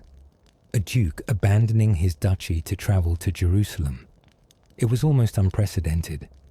Nobles sometimes made pilgrimages to local shrines or even to Rome, but Jerusalem lay at the far edge of the known world, accessible only through months of dangerous travel. For a ruler to leave his territories for such an extended time invited disaster. Enemies might attack, rebellions might erupt, rivals might seize power. But Robert was adamant. He would make this pilgrimage, and because he might not return, he needed to ensure that Normandy would have a ruler in his absence. He announced his decision regarding succession. If he died on pilgrimage, his son William would become Duke of Normandy. This second announcement caused even greater shock than the first. William was only 6 or 7 years old, far too young to rule. And more problematically, William was illegitimate, a bastard with no legal claim to the duchy. The Norman nobles looked at each other in dismay and consternation. They were being asked to swear loyalty to a child who had no right to inherit, to accept an illegitimate boy as their future duke. But Robert gave them no choice. One by one, he called the leading nobles forward and required them to swear oaths of loyalty to William. They placed their hands between his and spoke the words of fealty, promising to recognize William as duke if Robert died. Some did so willingly, believing William would be manageable as a child duke. Others swore reluctantly, already calculating how they might resist once Robert was gone. Still others swore falsely, with mental reservations, planning rebellions they hoped would overturn this unprecedented succession. Robert went further. In early 1035, he brought young William before King Henry of France. In the king's presence at the royal court, Robert formally surrendered the duchy to William, making the boy duke immediately rather than waiting for his own death. William, carefully coached by his father, performed homage to King Henry, becoming the king's vassal for Normandy. This ceremony served multiple purposes. It gave William the title of duke while Robert still lived. It secured royal recognition of William's position, and it meant that anyone challenging William's succession would have to defy not just a dead duke's wishes, but the living king of France. Having secured his son's future as best he could, Robert turned to practical arrangements for governing Normandy during his absence. He appointed guardians for young William, trusted nobles and churchmen who would protect the boy and guide him until Robert returned, or until William came of age. Archbishop Robert of Rouen, the uncle he had once exiled, would oversee William's upbringing and education. Count Gilbert of Brionne, a loyal supporter, would serve as military guardian. Osborne the steward, Herleva's brother, and therefore William's uncle, would manage the ducal household. These men accepted their responsibilities knowing the enormous challenges they faced. Protecting a child duke, especially an illegitimate one, would be extraordinarily difficult. Rival nobles would certainly attempt to seize power. External enemies might attack, sensing weakness. The guardians would need to work together perfectly, maintaining ducal authority while managing an essentially unmanageable situation. Robert also made financial arrangements. He gathered substantial funds for his pilgrimage. Pilgrimages to Jerusalem were expensive, requiring money for transport, for accommodation along the way, for offerings at holy sites, for purchasing necessities during months of travel. The Duke converted some of his movable wealth into gold and silver that could be carried. He made arrangements for his expenses to be paid from ducal revenues even while he was absent. Then came preparations for the journey itself. Robert assembled a substantial retinue. He would not travel alone or with just a few companions, but would be accompanied by knights for protection, servants to attend him, priests to conduct religious services along the way, guides who knew the routes. He had special clothing made, pilgrim garments that would identify him as someone traveling under holy protection, sturdy boots for walking vast distances, cloaks to protect against all weathers. He commissioned the making of pilgrim badges and symbols, the scallop shell that identified pilgrims to Santiago de Compostela, the crossed keys of St. Peter for those going to Rome, the palm branch that marked those who had been to Jerusalem. He arranged for letters of introduction to be written, documents that would identify him to authorities along his route and request safe passage. As spring arrived in 1035, Robert made his final preparations. He visited churches and monasteries throughout Normandy, praying for the success of his journey and the safety of his realm. He blessed his son William one last time, holding the small boy close, perhaps wondering if he would ever see him again. He said farewell to his advisors, his companions, his household. He settled final business matters, signed documents, gave last instructions. Then, in late April or early May 1035, Duke Robert of Normandy departed on his pilgrimage to Jerusalem. He left behind the duchy he had ruled for 8 years, the son he loved but could never legitimize, the power and wealth he had fought so hard to obtain. He walked away from everything to seek something he considered more important: divine forgiveness, spiritual redemption, absolution for sins that weighed heavy on his conscience. The pilgrimage route Robert followed was well established by 1035, though that did not make it safe or easy. Medieval pilgrims to Jerusalem typically traveled south through France to the Mediterranean coast, then either sailed to the Holy Land or continued overland through Italy and the Byzantine Empire.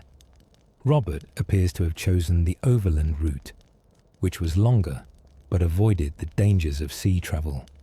The journey began by traveling south from Normandy through France. Robert and his retinue would have followed Roman roads where they still existed, ancient highways built centuries before, but still the best routes available.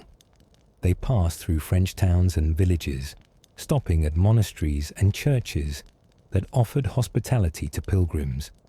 They crossed rivers by ford or ferry, climbed hills and descended into valleys, traveled through forests and across open farmland. Along the way, Robert demonstrated the generosity that earned him the nickname the Magnificent. He gave lavishly to churches and monasteries that hosted him, donating gold and silver for building projects and ongoing operations. He distributed alms to the poor he encountered on the roads, beggars, cripples, the destitute who survived on charity. He paid tolls and taxes for fellow pilgrims who lacked funds, ensuring that poverty would not prevent others from continuing their journeys. One story recorded by chroniclers tells of a toll keeper who became frustrated with Robert's generosity in exempting poor pilgrims from fees. The man, perhaps not recognizing the Duke or not caring about his rank, struck Robert with a stick. Robert's knights immediately moved to kill the insolent toll keeper, but Robert stopped them. He said he was more flooded with joy by the beating than if the man had given him a pile of money. He wanted to suffer as Christ had suffered, to embrace humiliation and pain as part of his pilgrimage. Whether this story is literally true or embellished, it captures something of the transformation Robert was undergoing. The fierce warrior who had ruthlessly crushed his enemies who had defied the Pope and driven out bishops, was now walking barefoot like the humblest pilgrim, accepting insults and injuries without retaliation, seeking not power, but grace. The journey continued south through France and into Italy. Robert's party crossed the Alps, those towering mountains that separated Francia from Italy. Following treacherous passes where one misstep could send a man plummeting to his death, they entered Italy and travelled down the peninsula, passing through Lombardy and Tuscany, eventually reaching Rome itself. Rome in 1035 was already ancient, a city with over 1,000 years of history, filled with the ruins of the pagan Roman Empire alongside the newer churches of Christian Rome. Robert would have visited St. Peter's Basilica, built over the tomb where tradition said the Apostle Peter was buried. He would have prayed at other important churches, Santa Maria Maggiore, San Giovanni in Laterano, the many martyrs' shrines scattered throughout the city. He would have seen the Colosseum and the Forum, ruins of pagan Rome that still dominated the landscape. From Rome, Robert continued south to the ports of southern Italy, perhaps to Bari, or another city, where ships departed for the east. Here he would have booked passage for himself and his retinue, paying substantial sums for transport across the Mediterranean. Or perhaps he continued overland, travelling to the Byzantine Empire's western territories and then proceeding east through Byzantine lands. However he travelled, Robert eventually reached Constantinople, the magnificent capital of the Byzantine Empire. Constantinople in 1035 was probably the largest and wealthiest city in Christendom, with a population of several 100,000 living behind massive walls. The city's great churches amazed Western visitors. Hagia Sophia, with its enormous dome that seemed to float impossibly above the vast interior space, decorated with mosaics of gold and brilliant colors. The imperial palace impressed with its luxury and sophistication beyond anything found in Western Europe.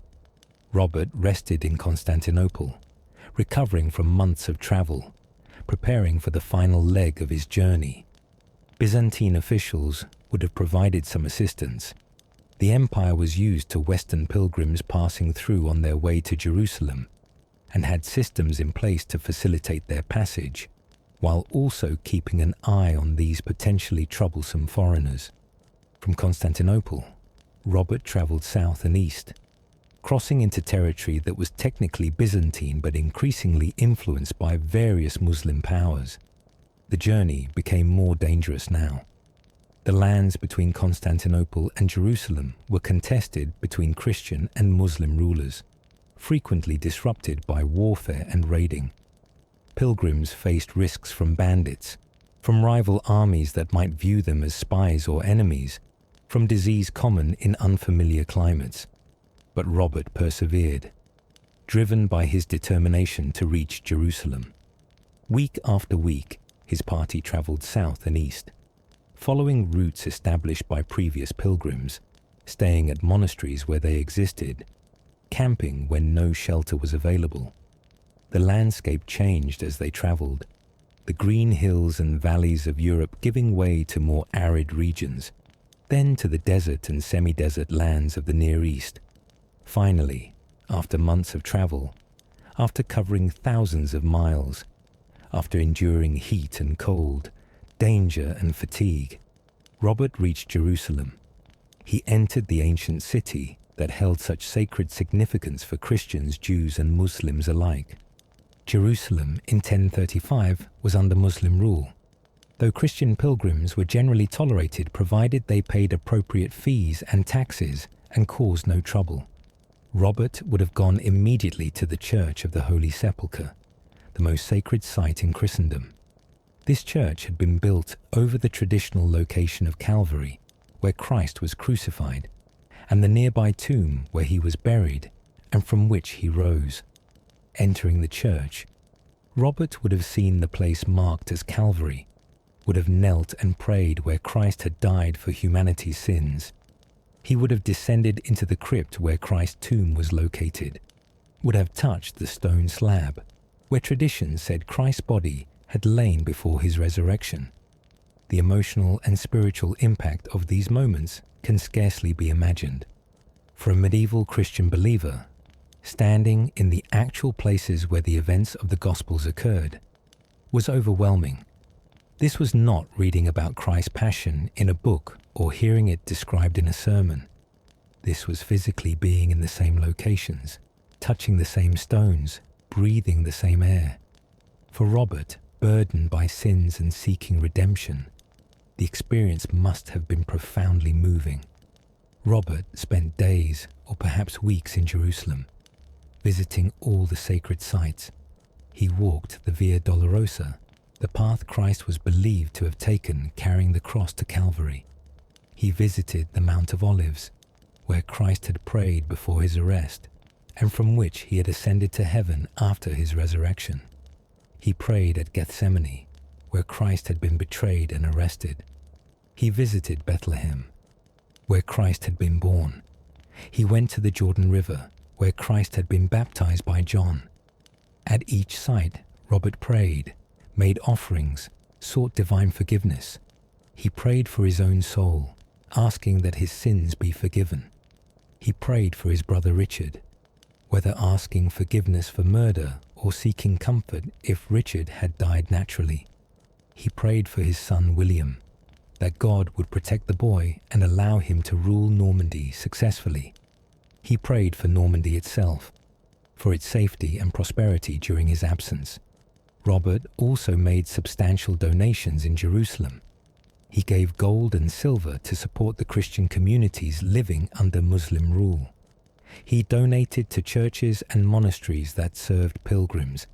He paid for masses to be said for his soul and for the souls of his family members. He demonstrated the same magnificent generosity in Jerusalem that he had shown throughout his journey.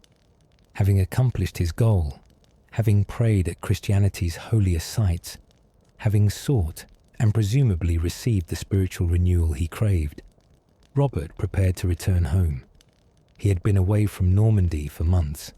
His pilgrimage was complete. Now he needed to go back, to resume his duties as Duke, to see his son again, to continue the work of ruling his duchy. But the return journey that should have brought Robert safely back to Normandy would instead lead to his death in a foreign land, far from home, leaving his child to face alone the dangers that Robert had feared and tried to prevent. The journey homeward began much like the outward journey, Robert and his retinue retracing their steps through the Holy Land, traveling north toward Constantinople. But somewhere along this return route, as Robert traveled through Byzantine territory, he fell seriously ill. The nature of Robert's illness remains unrecorded.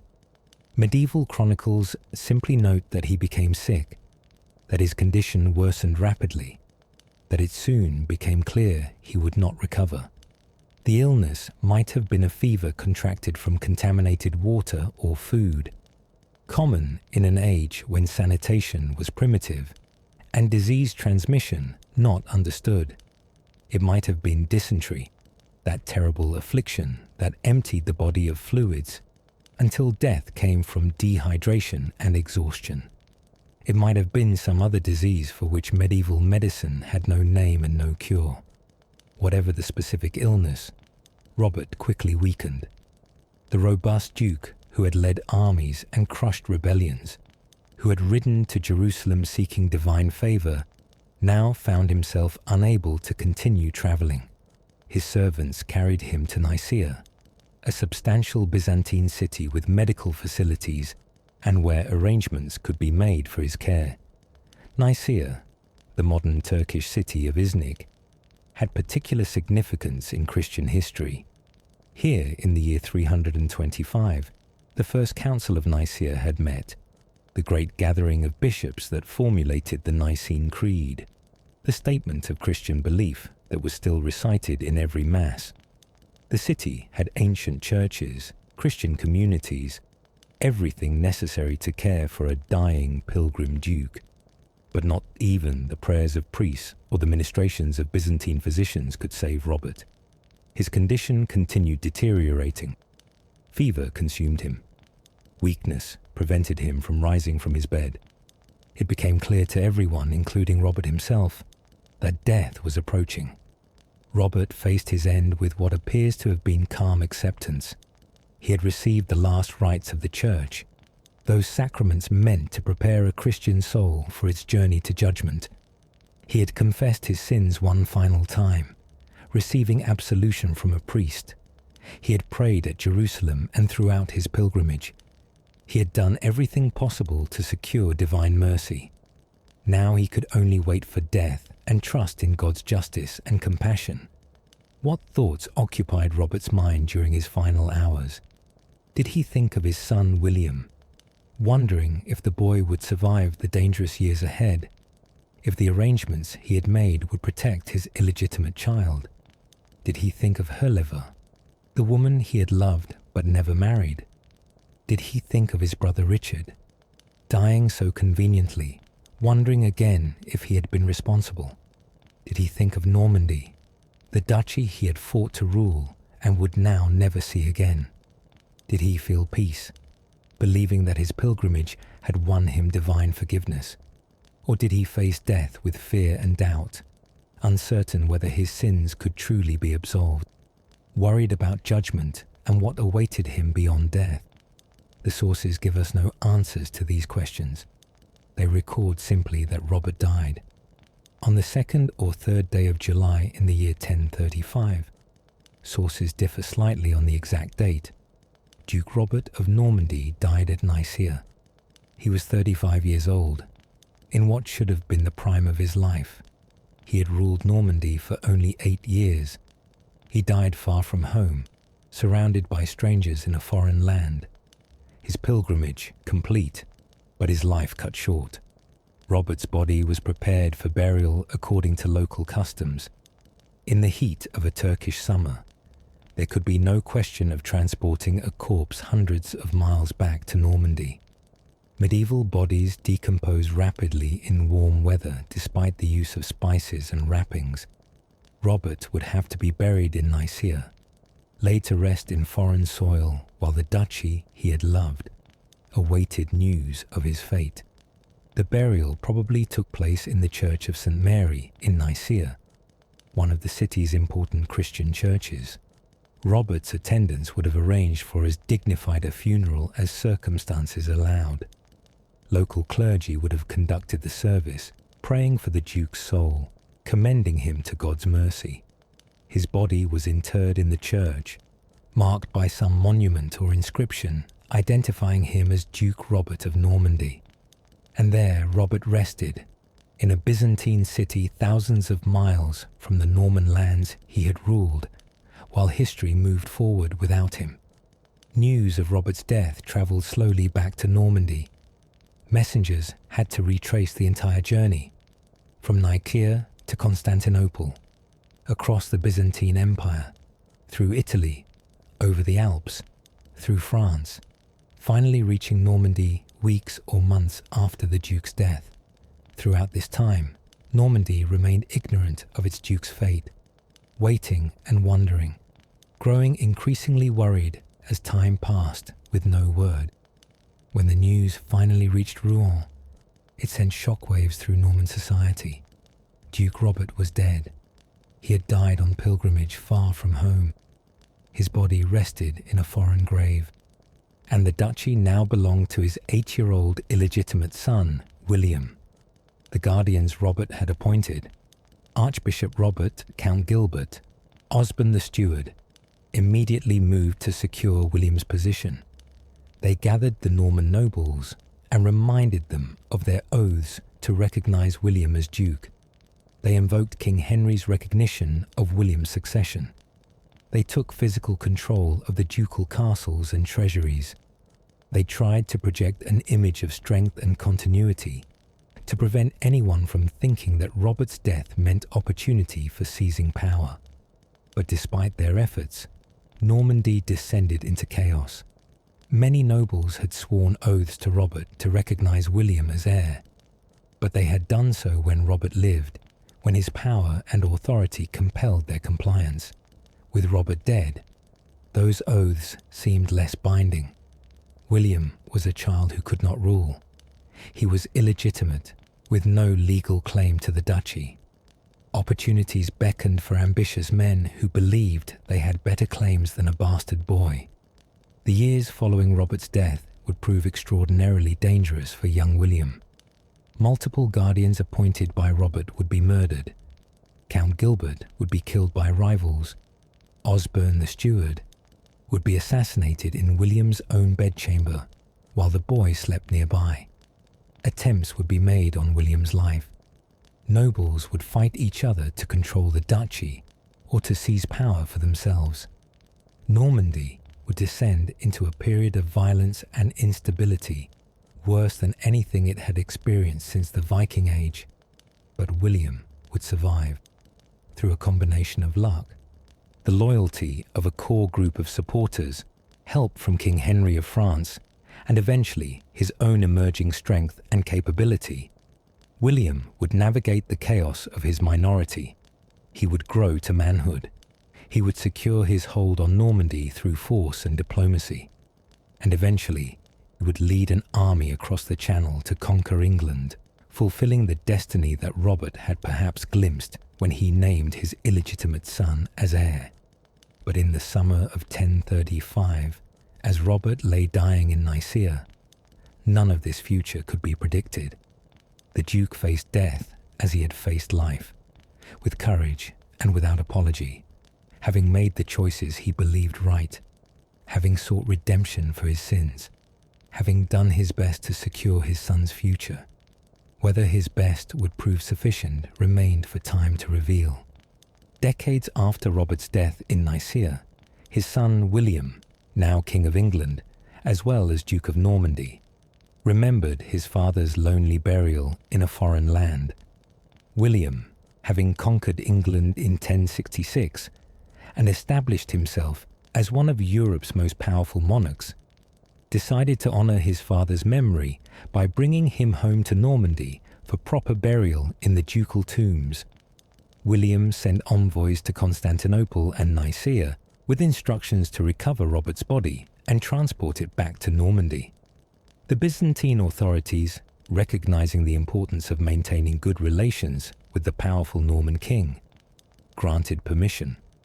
The envoys located Robert's grave in Nicaea, exhumed the remains, and began the long journey back to Normandy. But as they traveled through Italy on the return journey, devastating news reached them.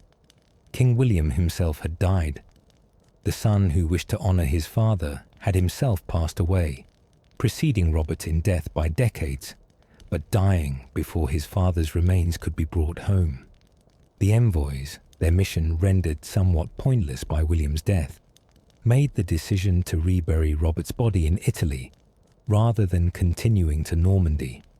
And so Duke Robert, who had left Normandy on pilgrimage and died far from home, never returned to the duchy he had loved. His body lies somewhere in Italy, the exact location lost to history. No monument marks his grave. No pilgrims visit his tomb, unlike his famous son, whose tomb in Caen Cathedral became a site of veneration. Robert left no physical legacy to mark his passing, but in other ways, Robert's legacy proved more enduring than any tomb. Through his son William, Robert became ancestor to English kings and queens who would rule for centuries. Every English monarch from William the Conqueror onward traces their lineage back to Robert, Duke of Normandy. The current British royal family descends from him. French, Spanish, and other European royal houses claim him as ancestor. Robert's blood flows through royal veins across Europe, his genetic legacy far outlasting his physical remains. Robert's decision to make William his heir despite illegitimacy changed the course of history. Without Robert's determination to secure his bastard son's succession, without the arrangements he made and the oaths he extracted, William would never have become Duke of Normandy. And without ruling Normandy, William could never have been in position to claim the English throne, could never have led the Norman conquest that reshaped England's history. The Norman conquest brought French language and culture to England, creating the unique blend of Germanic and Romance elements that defines English language and culture. It brought feudalism in its fully developed form, reshaping English society and governance. It connected England more closely to continental Europe, influencing English politics and foreign relations for centuries. All of this traces back, in some measure, to Robert's decision to name his illegitimate son as heir. Robert's character remains contradictory and complex. The two nicknames he earned, the Devil and the Magnificent, point to fundamentally opposed aspects of his personality and actions. He was capable of ruthless violence and generous charity, of defying the church and becoming its devoted patron, of obvious sins and apparent genuine piety. He contained multitudes, embodied contradictions, defied simple categorization. The suspicions surrounding his brother Richard's death never quite died. Medieval chronicles record them. Later historians debate them, but no definitive evidence ever emerged. Did Robert murder his brother? We will never know for certain. What we know is that Richard died conveniently for Robert, that Robert benefited from the death more than anyone else, and that contemporaries suspected him. Whether guilty or merely fortunate, Robert carried the stain of those suspicions throughout his life. His relationship with Herleva speaks to more admirable aspects of his character. Robert could have treated her as merely a temporary diversion, could have abandoned her and their child without consequence. Instead, he acknowledged their relationship openly, recognized William as his son, elevated Herleva's family, and eventually arranged a good marriage for her. This suggests genuine affection and a sense of responsibility that went beyond what medieval custom required of him. His pilgrimage to Jerusalem represents perhaps the most puzzling aspect of his life. Why did he go?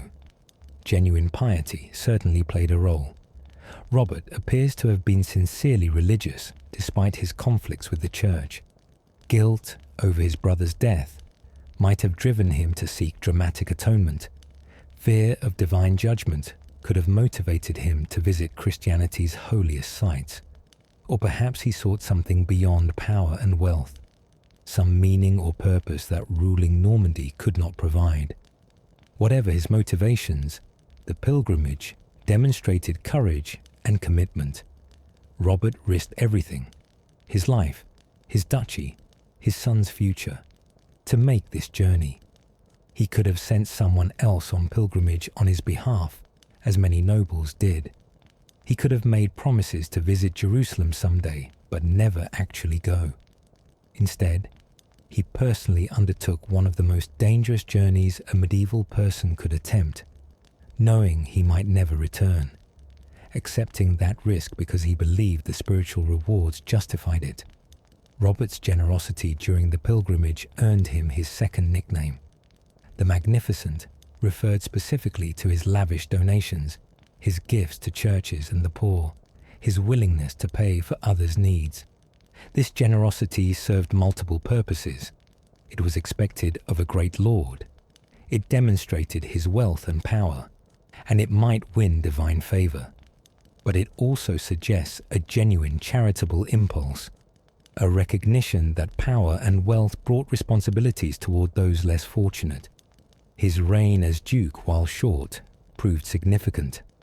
Robert consolidated power after the chaos following his accession, restored order to Normandy, reconciled with the church after bitter conflict, built alliances with neighboring powers, defended Norman interests through war and diplomacy. He demonstrated both the strength to crush enemies and the wisdom to negotiate when that served better. He proved himself a capable ruler who maintained Norman independence and prosperity during his 8 years in power. Most importantly, he secured his illegitimate son's succession against enormous odds. The arrangements Robert made extracting oaths from nobles, securing royal recognition, appointing guardians, proved just barely sufficient to allow William to survive and eventually claim his inheritance. Without Robert's careful planning, without his determination to make William his heir regardless of illegitimacy, the entire subsequent history of England and Normandy would have unfolded differently. Robert's death at 35 cut short a life that might have achieved even more.